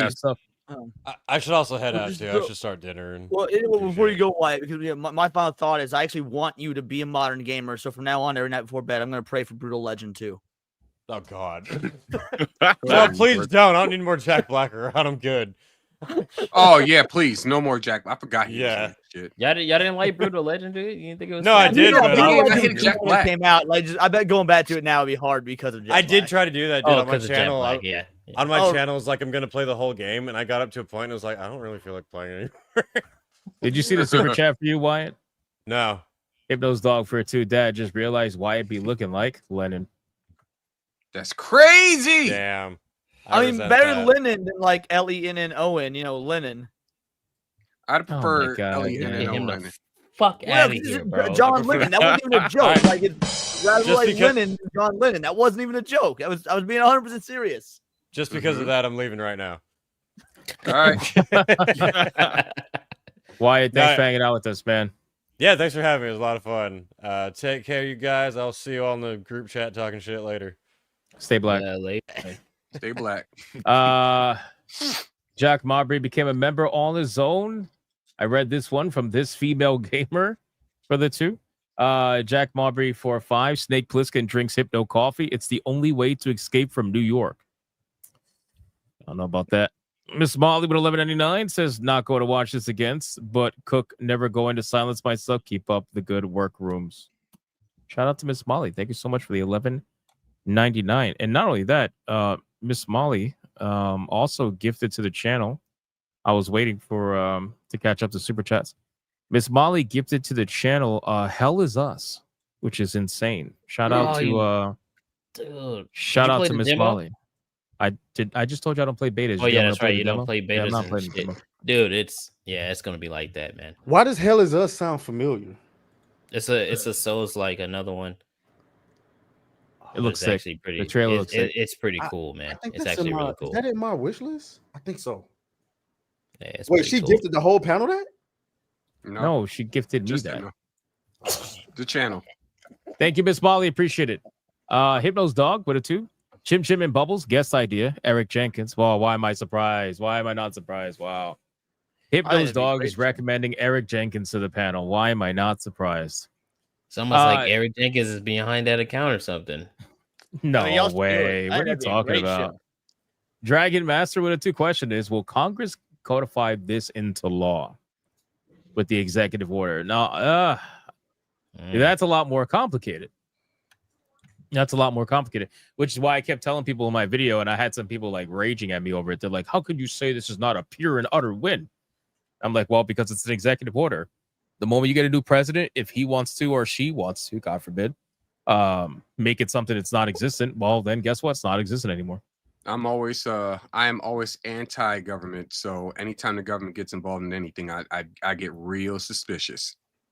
It's always an overreach. Suspicious? The Flatlander with a 20, a normie friend of mine was asking about this situation yesterday. When I started explaining it to him, like 3 or 4 other people came by just to say, who cares? I don't care about video games, and neither should you. Base profile picture, by the way. Wow. Those people probably watched Love Island. Yep. Now, you should tell them that's fine. You don't have to care about video games, but imagine a world where Love Island is considered too problematic and then gets banned. Well, the issue with that is, well, yeah, the ban part is where they draw the line, but they want the problematic. They're fine with the drama in other people's lives, even though it's all scripted. Right. That's why they're addicted to that shit. Thank you, the Flatlander, for the 20. I appreciate that. And yes, based profile picture. James Up with a 5. Ex-military officers are mostly left. Enlisted are mostly right. Officers are college indoctrinated. That is true. That is very true. James Up, thank you for the 5. Randall Hess with the membership. Thank you, sir. I appreciate that. And then fantastically, amazingly brilliant again for a 50 banger.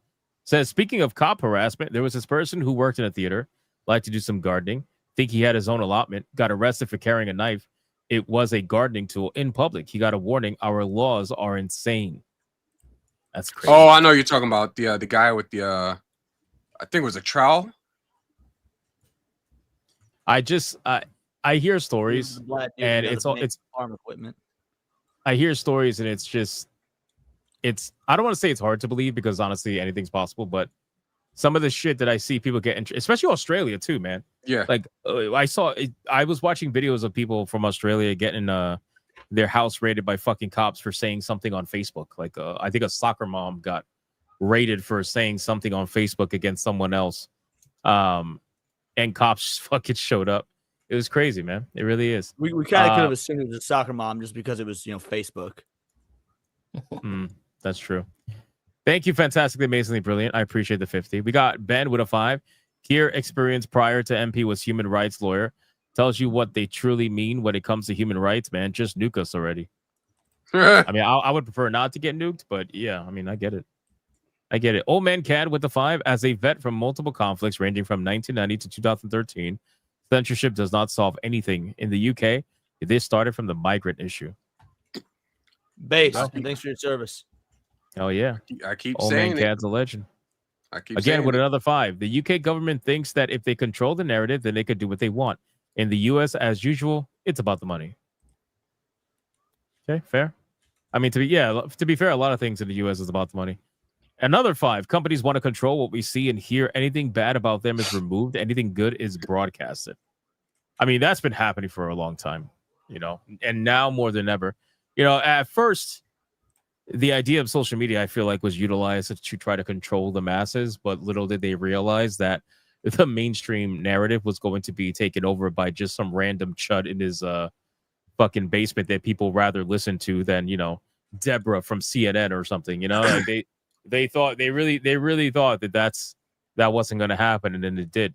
So now they're trying to figure out. Yeah, now they're trying to figure out ways to counteract that. It's wild. You think the Ryan Rodgers they can afford a basement sheep? True. Furious Dan with a 2. Shout out to all you guys. What's up, Furious Dan? How you doing? Shout out. Grateful Gamer with a 20. Keeping it a buck globally. VTubers, woke/not, need to be speaking up the loudest against all the real ID stuff because there goes their anonymity. If BS keeps going through, if their fans really care, they should be the loudest. Well, True. I think, believe it or not, I think for a lot of VTubing, and again, I don't put myself in this circle. I know people do put me in that, but I am not part of the VTube world. Because I've looked into the VTube world about 1%, and I ran the other way. I'm not even kidding. Like it's the shit. It is crazy, bro. Like what happens over there, it's nuts. But I don't really think it's about the anonymity, so to speak. It's I know just for a personality thing. For some of them, it is. I think it's the brand. I think it's the money that's attached to the brand. The branding is more important than the anonymity. So, but for them, unfortunately, the anonymity is tied to the branding. So, if there's something to be said, if people truly knew who was actually behind there, they probably would like, oh my fucking god, there's a fat white guy behind his female content. Right. Yeah, even if they weren't, even if they were attractive, it could be the other way too. It's like I think at this point, a lot of the VTubers that have done face reveals ended up being foxy as shit. Like, damn, I would rather watch you than this goddamn cartoon. Right, but at the end of the day, it's about the brand, and that might be the case, sure. But there are some people that rather watch the cartoon. I think a lot of people rather watch It's about the brand. It's about what that represents, So and just think about how far VTubing has come to the point where you got fucking collaborations on like keyboard manufacturers putting VTubers on it and all kinds of shit, bro. It's insane. Happening for fucking MLB games, like, huh? Yeah, they did. A VTuber did a national anthem at a MLB game. Yeah, get the fuck. That's insane. Yeah, that's legitimately insane. Just to even I forgot think how about Atreus feels insane. about VTubers. Yeah.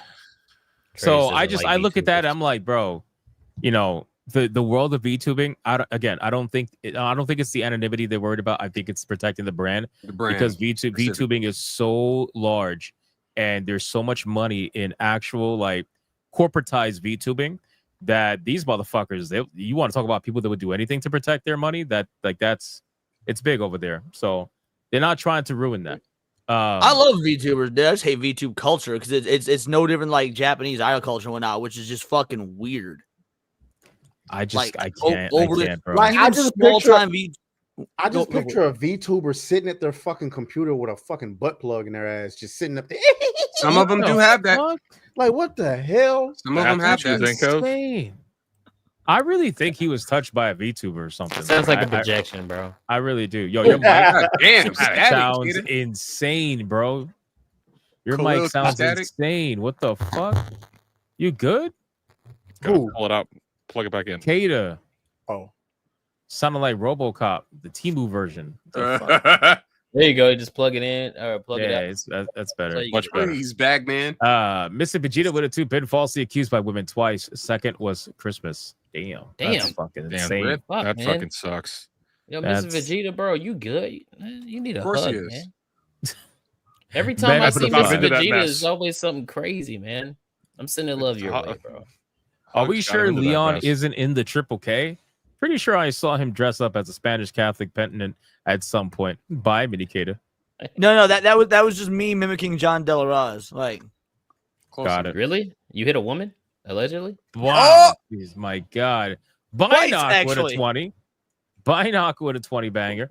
Collective shit proves that feminists are bullies and tyrants who use women to invade male spaces and shame straight men. They show their cowardice when gamers push back. They can dish out, but they can't take it.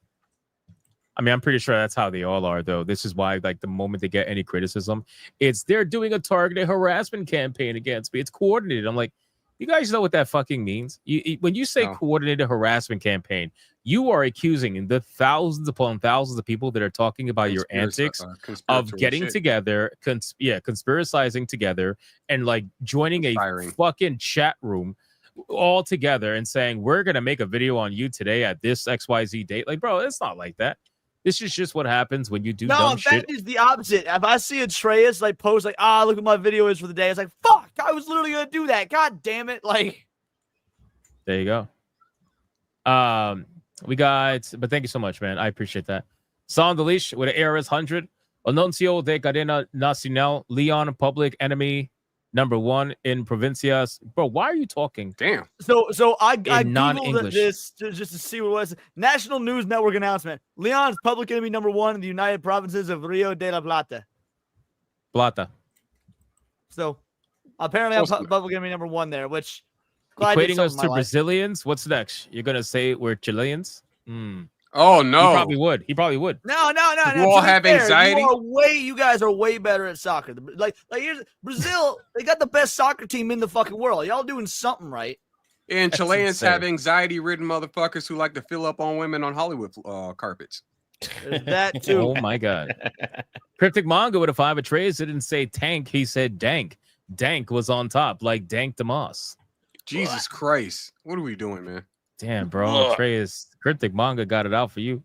Mr. Rouge for 7 months of legendary status. Not sure how EA will end up with the 100 million players they expect to get? ?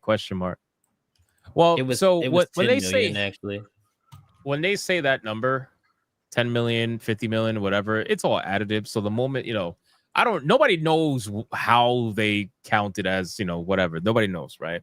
If you could boot up Battlefield for 10 seconds and never play it again, they're going to count you as a player probably.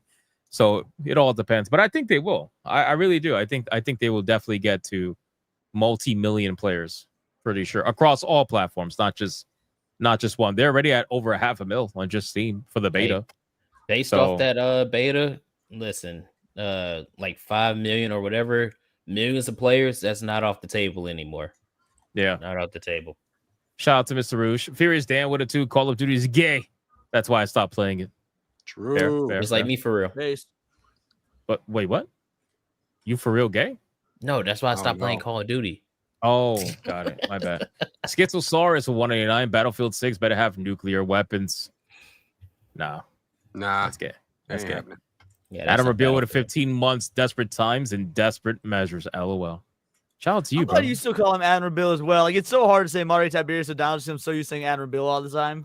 I do say Marty Tiberius, but I was just being lazy. I didn't want to do it. I had to switch my brain. I'd be like, okay, read the name. It's because the profile picture. Yeah. The profile picture. I just think Adam Reveal. Ben with a 2. Rumor has it that Atreus has at least 30 baby mamas. Believable. Churdy. We got Machine XP for a 10. There's a major shakeup at Sony PlayStation. Every single financial QA executives talk about IP franchise transmedia.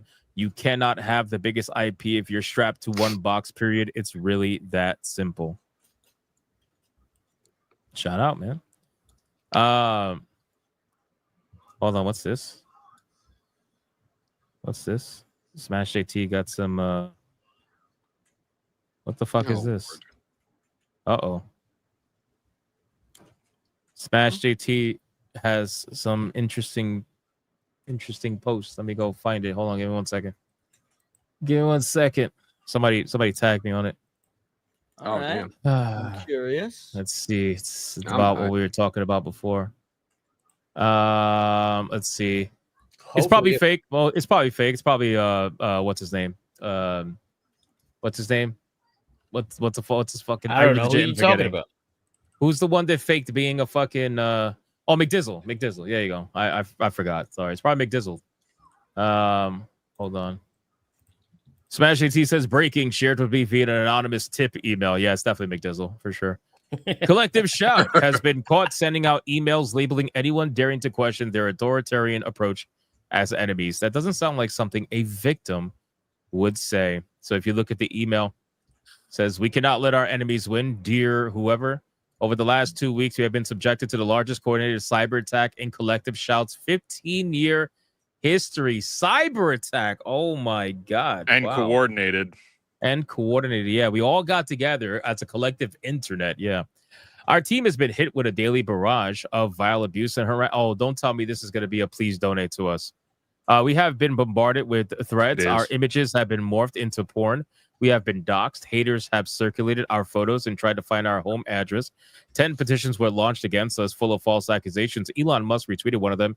There are currently hundreds of YouTube videos slandering us. What has caused the vicious pile-on?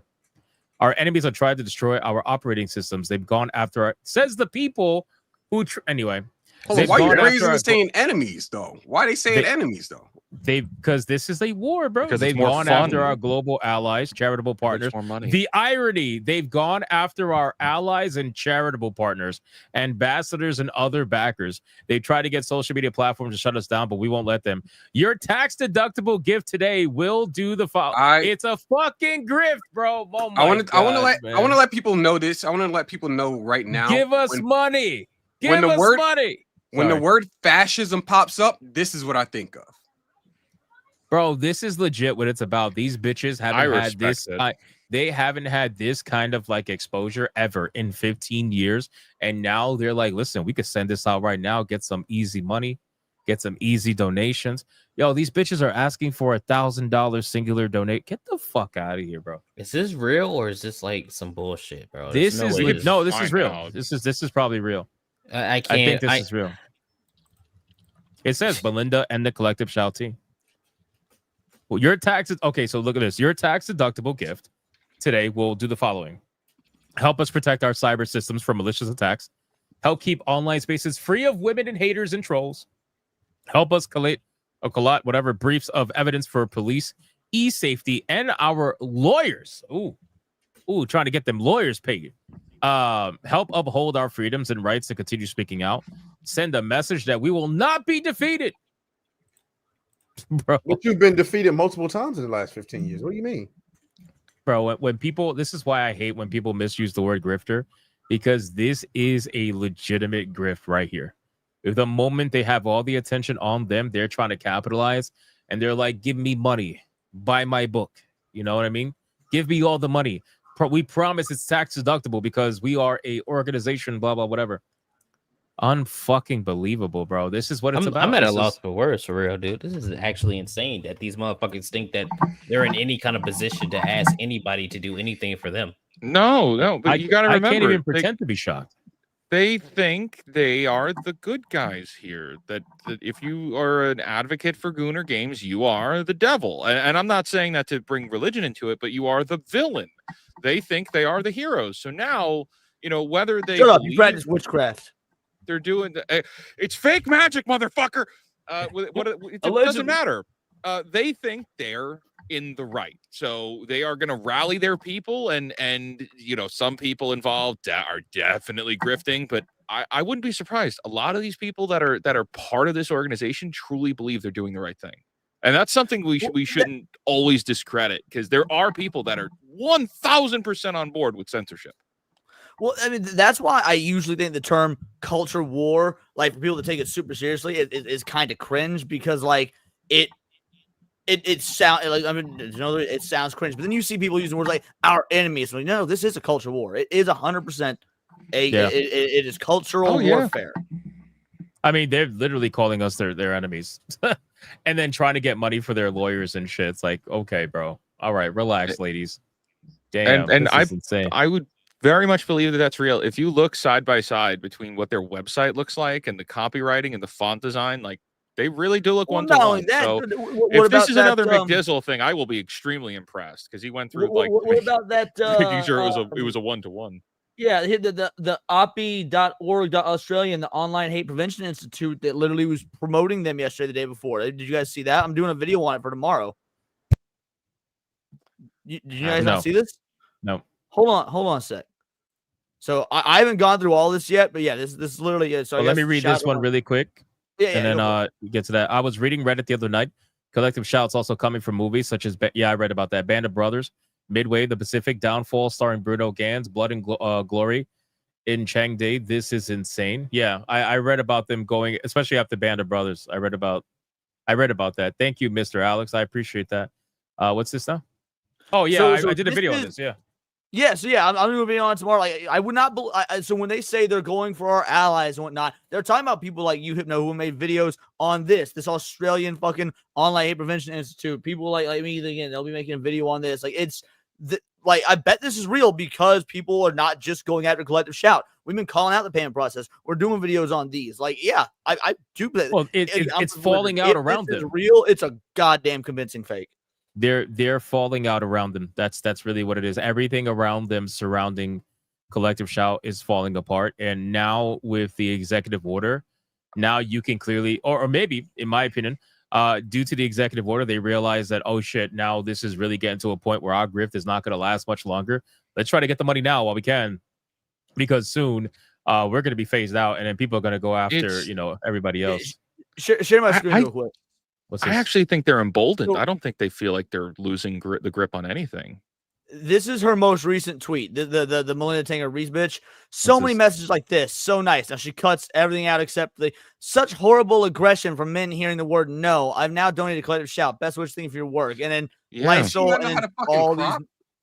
What's that say? Which part? What's the name say? I didn't hear. Yeah. Lysol 8050527. So I took a look at this account, and it's literally just like a JK Rowling retweet account. What? It bothers me that there's so much negative space in that image. This bitch doesn't know how to crop, and it bothers me. Right? I don't know. I have no idea. Here we go. So yeah, when you go through this account, it's literally just well said. Retweeting about trans stuff, and just a retweet. So it's bro, you literally took the words. Account. That's what I'm saying. Like it's a fucking bot account, and she's all like, "Oh, so appreciative." Like, no, this motherfucker didn't donate to shit. This is a bot account. That's fucking crazy.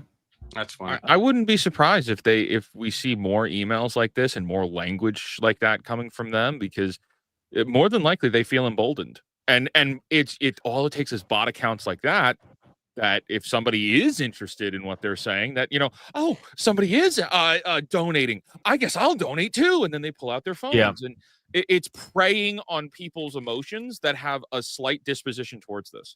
They kind of softly agree with what Collective Shout is doing, and then by them using language like this is a war, and like they use this, it's psychology, it's evil shit. Yep. Every year, someone rears their ugly head. Paul Q with the 5 memberships. Thank you, Paul. I appreciate you. Bad News Badger for a 20 says Clippy just wanted to help. Bro, this Clippy shit is hilarious, man. I would change my profile picture to Clippy, but this is a branded account. I have to keep my picture. That's why I said my fucking reaction to today is like, I can't afford to change my profile picture to fucking Clippy. Like, as a YouTuber, I can't be blending it with everyone else. What is going on with the Clippy thing? What's even happening? Clippy, what is it? If you got to watch a video, you'll get it. Yeah. Okay. I'll be clipping my stream segment for a video for tomorrow. I get it. Nice one. Clipping it. Good one. Clipping it. Nice. Yo, me and Sheep, we're on the same. I get you, man. I get you. Vardamus with the 5 memberships. Thank you, Vardamus. I appreciate that. Pandanotic, this fucking account for it too. Censorship makes me a sad panda, bro. I swear to God, bro. There's way too many accounts with like some weird hypnotic variation. I can't stand it. Shout out to Pandanotic. Nobody would have 32 baby mamas because he basked in Robin's cooch. Jesus. Jeez, oh man. Crazy. Mr. Rouge with a 2. They ain't gonna get a dime, but you will. And then he drops not 1, not 2, but 3 50 membership bangers. Damn. Back to back. God. To back to back to back.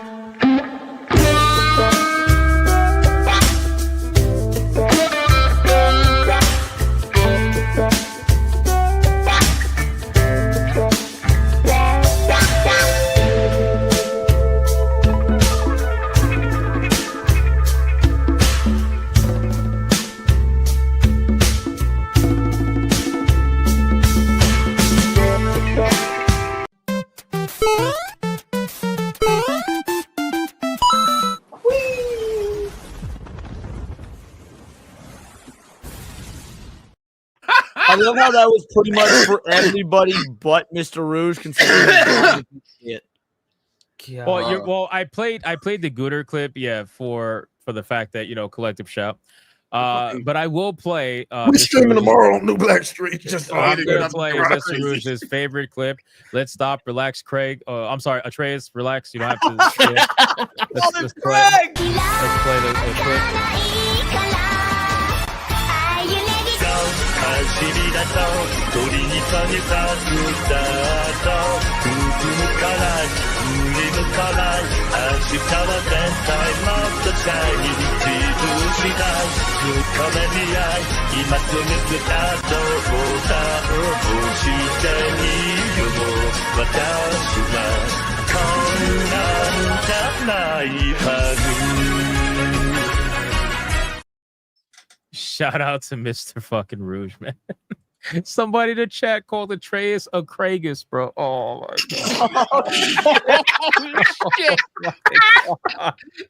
Oh my god. Oh man. God damn. This is like damn, that's loud. The chat said it, not me. Mr. Rouge. I don't know what it is. He said he doesn't. You don't he get doesn't it. Get the reference. He doesn't It's all right. I'll explain it later. Mirror D's last one on YouTube for a 5 2 days ago. Steam put adult section back in Australia. Even mouthwashing is back up. Can anyone confirm if it's back up in other regions yet? Great show. Really?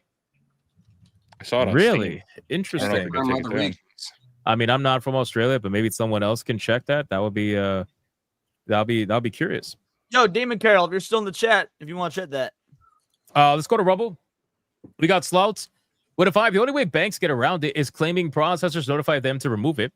Then banks saying they're poor, caught between removing, processing, and following the executive order. Then Visa is not changing. Well, like Leon said, I'd be very curious to see how they try to get away with this shit. I'm sure they're going to try to loophole it somehow, some way. And they'll have every lawyer and their mother, and they got many, looking at these, this new terms of service to make sure that it's applicable.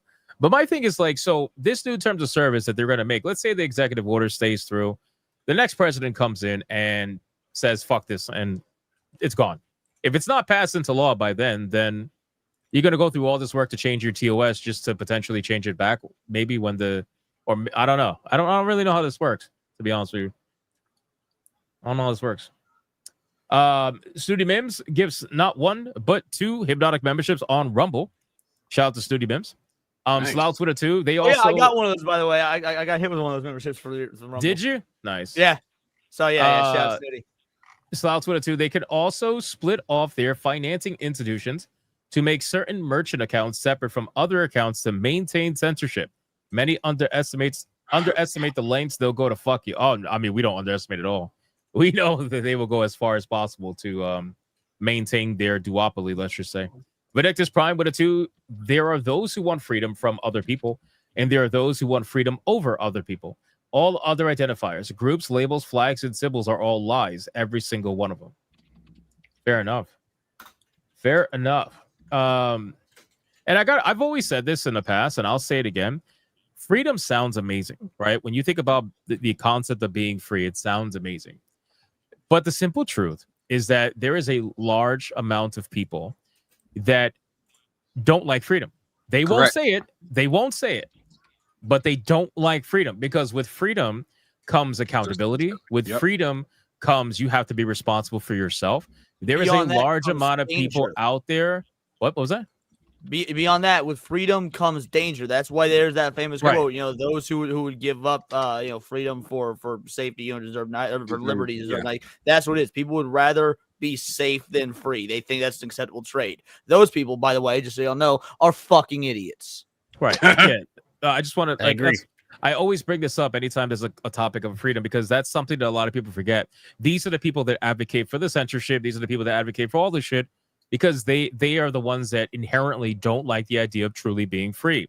They'll say they do because they want to be part of the crowd, but at the end of the day, they're the ones they want the government to take care of them. They're the ones they want to be, a universal-based income where everybody's paid the same. They're the ones that want to mooch. They're the ones that don't want to be responsible for anything.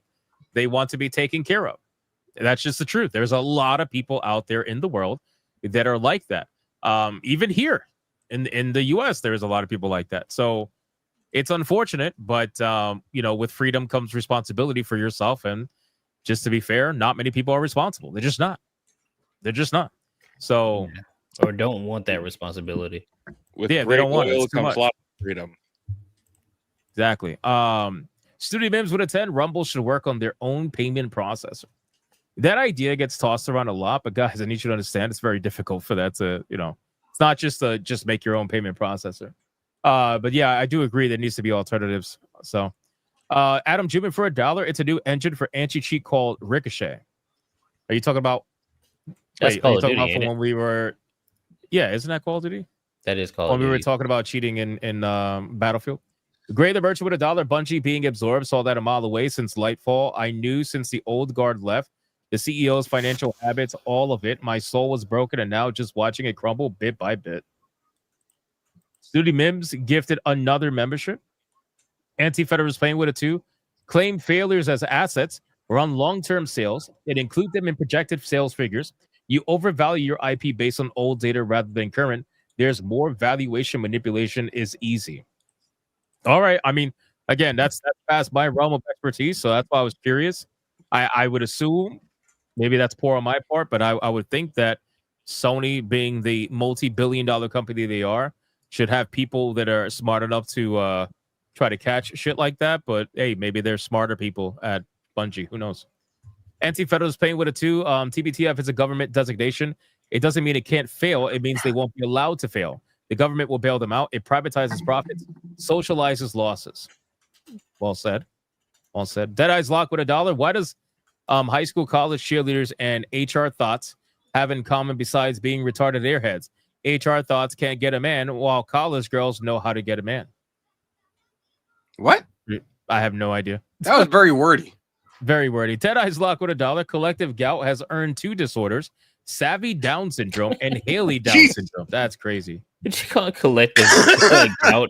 Collective Gout's one of the best names I've heard. I've heard him say that before. Gout is That crazy. shit's amazing because it's pretty accurate. That Pretty should accurate. stick. That should stick. Speaking of Madam Savvy, we didn't even talk about it because she's been on top of it like crazy. Shout out to Madam Savvy, the autistic troll that lives in her basement. She is she's really just like, when you talk about a nail or a thorn in someone's side, Madam Savvy is on it. But one of the things we didn't talk about Madam Savvy is the fact that in that Gamergate article that Leon talked about just now, there's a screenshot in there that they utilize as the essential starting point, or one of the starting points of the harassment on Reddit. And that screenshot is Madam Savvy's screenshot. But the hilarious part is that since they crop it or get her face out so you can't tell it's a woman? They can't show it's a woman. Yeah. So they cropped her picture out. They took her picture out and her name, and all they talk about is hatred from men. And they utilize her screenshot to push that narrative. Beautiful. I It's haven't the gone first to the article yet. screenshot Like I on the said, bottom of that article. Yeah, look at that before you film your video. It is That's beautiful. fucking hilarious. She has a tweet showcasing that it's her tweet. So make sure you include that in your video because I'm looking at it right now. That's it's wild. beautiful. It's wild. This is why all my videos are titled "This Female Gamer." I know it's a meme at this point, and I know it's a joke, but I am being overly ridiculous with the titles because number one, it clicks better that way, and number two, I won't lie. I think that's why I took your advice. I think that's why my Melanie Mac video is doing as well as it is, because instead of saying Melanie Mac XYZ, I said fake female gamer. yeah, people don't understand how SEO works, man. Anyway, but this is why, like, I'm over the top with it. When I talk about certain women that are fighting against Collective Shout, I want to make sure, because you could say Madam Savvy and it could just be like a meme name or something. But if you specifically title it "This Female Gamer," then people understand these are women that are fighting against censorious women. And I think there needs to be that distinction made so people understand, like, because if it was up to them, the narrative would be, well, it's just all men. But it's not. There's a lot of women, even Lumi, like there's a lot of women out there that are fighting against this shit. So people need to know about that, because they're trying to hide these women. They're literally, ironically, trying to censor these women from the conversation so that they could just blame men for it, which is crazy. So, all right, last one. We got Pandanotic. Fucking account. For a 2, Hypno, does my account make you a sad panda? No, you gooning for the panda in Wu Chang and wanting to do weird things with it made me a sad person on the inside. That's what. I it love was. how you refused to say sad panda if it wasn't part of the chat. I was about to. I was like, no, I'm not gonna do it, bitch. I'm not gonna do it. All right, boys, we are fucking fully caught up. What an absolutely wild night tonight was. This was a great conversation.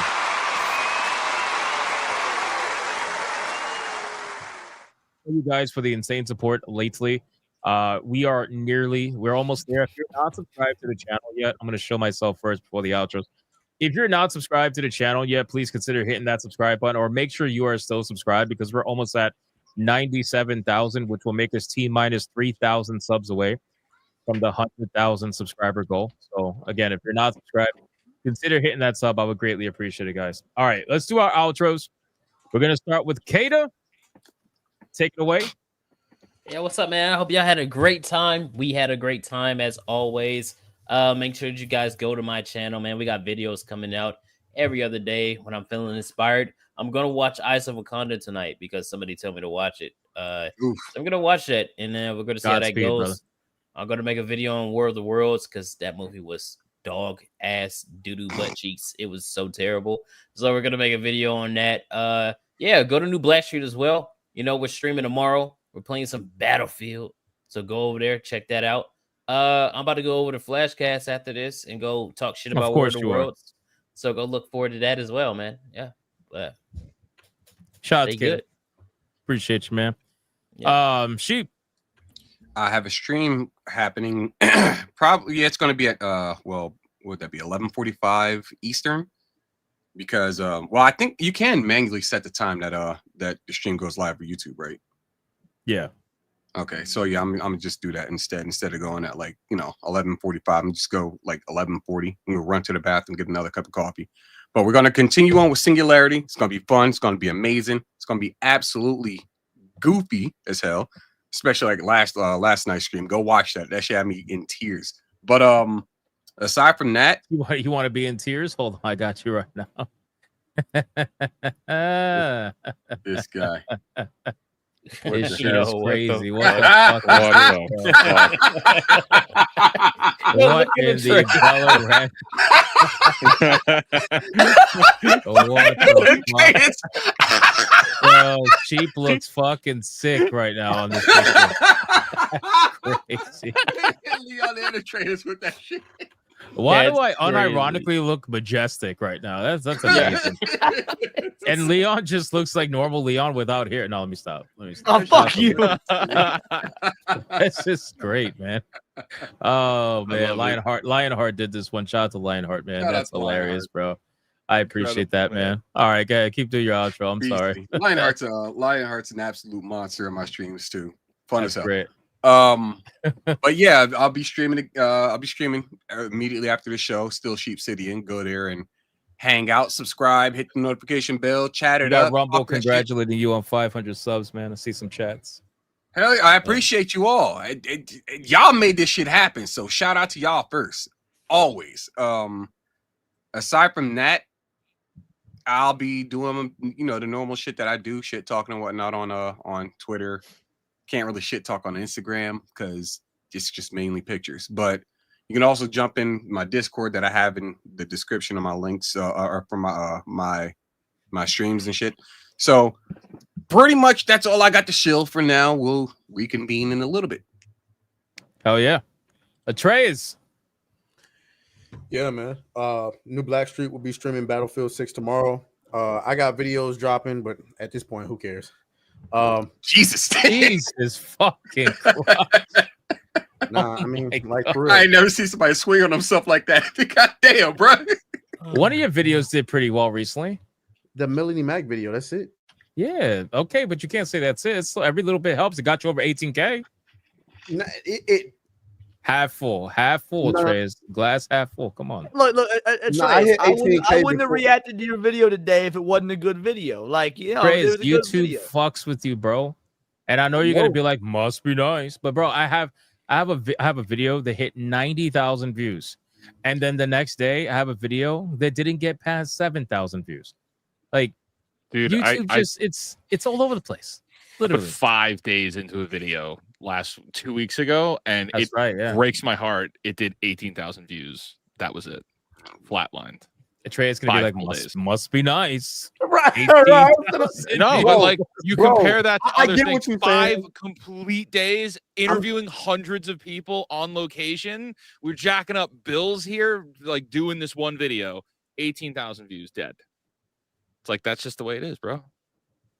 And Trey's like, I'll take that dead versus I'm my looking dead. I'm looking at. I'm celebrating 18,000 subs, right? But I'm looking at 2 videos that did 200 views or less. Man, Atreus, I'll put it this way, homie. Back before the algorithm fuckery in February, my projections were to break 10K by May. We are now sitting in August, and I have not broke 8K. Wait, Atreus, you play Souls games, right? You're good, man. Right. You're good. We You're believe in you. literally you're playing Souls, but in real life. This is a Souls game in real life. That's it. That's the way you have to think about this. Like every video is a boss fight. Look at it. Right now, And you know where gonna you're get at? your ass kicked. You know where you're at? You're in Blighttown right now. And you're trying to get out of Blighttown. Oh shit. By the way, what is that? Australian, known Australian demon Carol didn't fat check and mouth washing is there. We're gonna see after the 28th. Once the strike comes, once that demonetization comes off, we'll see. That's the last hope I got. I ain't gonna lie to y'all. It ain't too many 180 view videos I got in me. What the fuck? I haven't seen that since before 2024. This is crazy. I told you it was gonna happen, man. YouTube does it to everybody. Literally almost everybody. It's the same story. I'm sure 8-Bit Gary got the same story. I'm sure Smash got a similar story. Everybody got a similar story. Yeah, man. But you know what? It is what it is, man. Got killed, bro. It was on the up, and then YouTube said nope. Took all momentum. It literally flatlined. Well, I can see that. Because they were doing that to me before. It was 1 month I had gained like 3,000, 4,000 subscribers when I was at 1,000. So I got to 1,000 first, and then I want to say February 2023, I gained like 3,000 subs, and I was like, oh yeah, we on the up and up. We'll be at 100K in no time. Shit. Shit. But I mean, that happens though, right? Hey, I ain't never seen that what the fuck is this super chat, UFO Mega? The profile picture, bro. Yo, he did that yesterday. For it too. Rainbow Monkey approves of the Pandanotic Pandussy. Yes. This shit is insane, bro. Jeremy Stafford, 189. Shit up, Atreus. Clippy will help you. Clippy only ever wants help. Atreus, man, you got to find the comedy in it, bro. I told you, YouTube's a miserable experience. Miserable. You got to fight this shit every day, nonstop. I've been doing it for over 3 years, bro. I was supposed to be at 100K in April. Actually, a little before that. That is true. Like The Gundam worst part should have been in about- Gundam, for example, should have been in a million. Like oh a yeah, decade he should have ago. been at a million like 4 or 5 years ago. It's Yep. You know what? I treat it like the gym, bro. The worst part is going. The worst part is doing I it. can get up for a video. Don't get me wrong. Like I'd never get tired of yapping. But Kaden, the worst part for you is trying to climb into your car. Honestly, if I didn't have as much fun, if I didn't have as much fun hanging out on the live streams, I'd probably not even. Honestly, I wouldn't have cared. I wouldn't have cared because the way that they shut down the channels for like 6 months was wild, bro. I've never seen anything like that ever. That was crazy. Like Nobody a for a literal 5. Turn cut on in restrictive mode on YouTube, and you'll see the vids that YouTube isn't showing with the new algorithm. What the fuck is restricted? I never even. What do you? Hold on, wait. I don't want to know. I'm afraid to find out. I feel like if you turn that off, you're gonna make start me seeing angrier. like some nude yoga or something. It's gonna be like old school YouTube. You're gonna see beheadings and shit. Oh yeah. Oh, bro. shiggity. It's gonna be like Newgrounds. We're gonna get that PewDiePie video that blew up. Hell yeah. All right, Wizard, take it away, man. Yeah, I am the real life fake wizard. Happy to be here. Happy to bring Kotaku facts every week.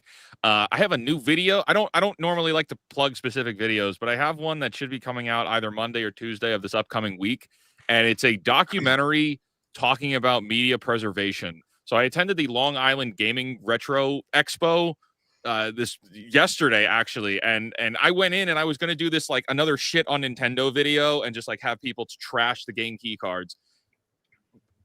I saw with like my own eyes like dev toolkits with the like PlayStation 2s and NESs and like the actual development kit from Japan. Like it was like a museum come to life, and it was in a museum. Like I ended up interviewing people, like not just like attendees, but like the guests that they had there talking about media preservation. And like I'm hyped that it's gonna be fun. It's gonna be a good watch. So I'm kind of hyping that video up. That should be coming Monday or Tuesday. But yeah, Real Life Fake Wizard here on YouTube and on the channel. Hey, I got a bone to pick with you. You didn't tell me you were at Bell County Comic Con, bro. Oh my god. Oh, that's because I wasn't. I thought you were. No, man. You told me at Bell County Comic Con. My I was at team Bell was County there, Comic dude. Con. I will be in Texas in a couple of days. There's two events we're doing. Nostalgia Con is in 2 weekends, and then next weekend we're supposed to be doing Colossal Con. What's so great about demo? Dude, Colossal Con is one of the dope. Have you ever been? I've never been. No. It is one of, if not the dopest con I've ever been to in my life. I've been going to conventions for fucking 24 years. Where is it? Isn't every con Colossal Con for Kata? Or no? All right. It's Ohio or Idaho? It's Ohio, right? No, the one I'm going to is in Texas. Oh no, there's multiples of them, but there's one in Texas. Oh, I didn't know that. Yeah, the Colossal Con, like where it originated, I believe where it originated was Ohio. All right, let's go, Leon. Do your outro. Come on.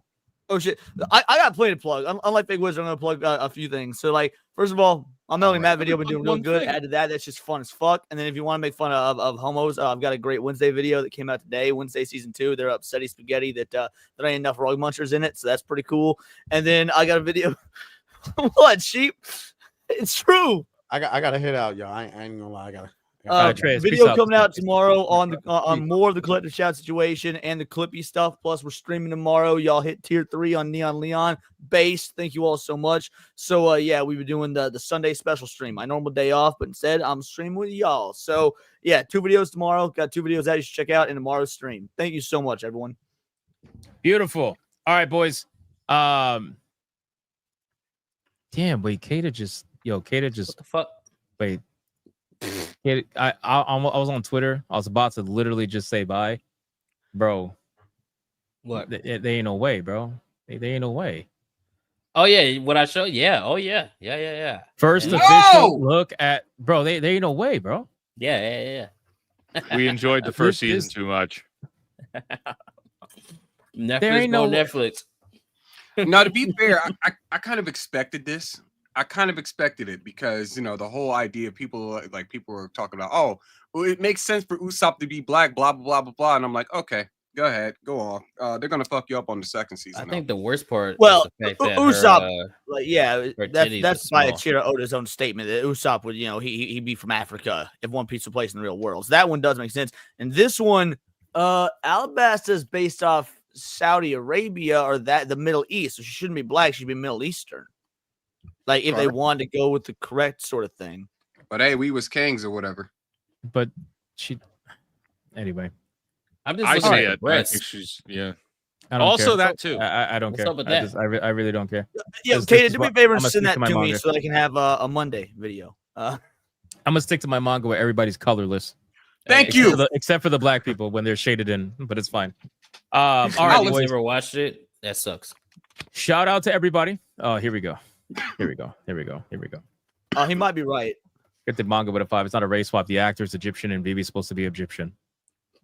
I'm pretty sure Alabasta's Middle Eastern. That's fine. You can have like your backgrounds and stuff, but can we more research to be done? Can we start casting people that look like the characters? That look like the character. Thank you. Like just because they're Egyptian, there's light skinned Egyptian. Anyway, it's fine. These are visual mediums. People Elon Musk is from Africa. Like now what? Exactly. So what? You're gonna make an Elon Musk documentary and make him black? Because he's from Africa, so he's got to be black. Like anyway, they would. Anyway, it's all good. Manga for the win. You got enough baby mamas that might actually work out. The only thing that will fix Atreus now is KFC Con. God damn it, bro. All right, jeez. We're done. All right. Thank you guys. Thank you guys so much. I appreciate every single one of you. Shout out for everybody for liking, commenting, spamming the chat, super chatting, gifting memberships, all that stuff. Join me, obviously, Hypnocast every day, 9 p.m. Eastern. And we are reviewing on Griffcast Mafia Old Country right now. So make sure to join me for that. It's a lot of fun. We unlocked guns finally. So the game has really opened up at this point. And that's basically it. Thank you guys. And we will see you on the next one. Stay to the end for the raid. And that's it. Go be bigots, go be gooners. Bye.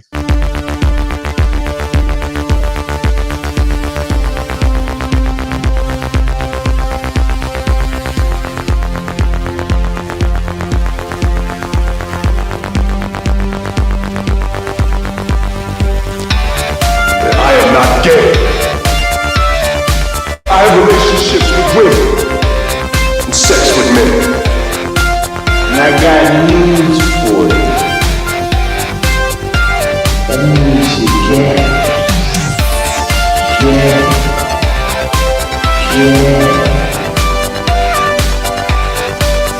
Poor kids are just as bright and just as talented as white kids. Her dog or her cat was named Vagina.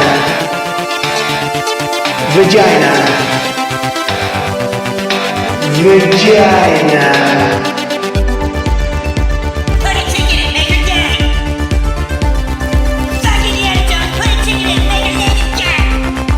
Fuck it again, put a ticket in, make her gay.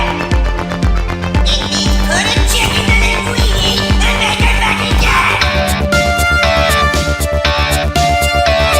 Fucking pronouns! Fucking pronouns!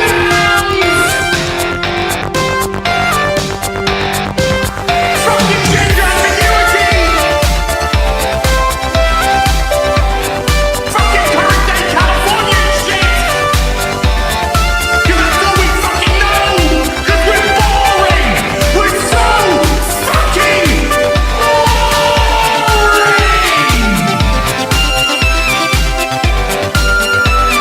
Twitter hole!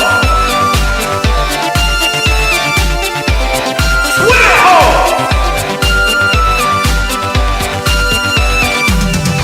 Get it right! At the touch of the black man, I bring life. I bring life.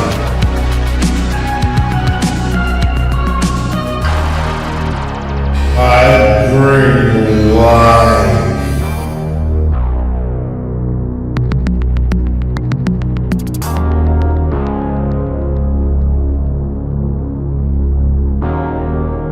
I bring life.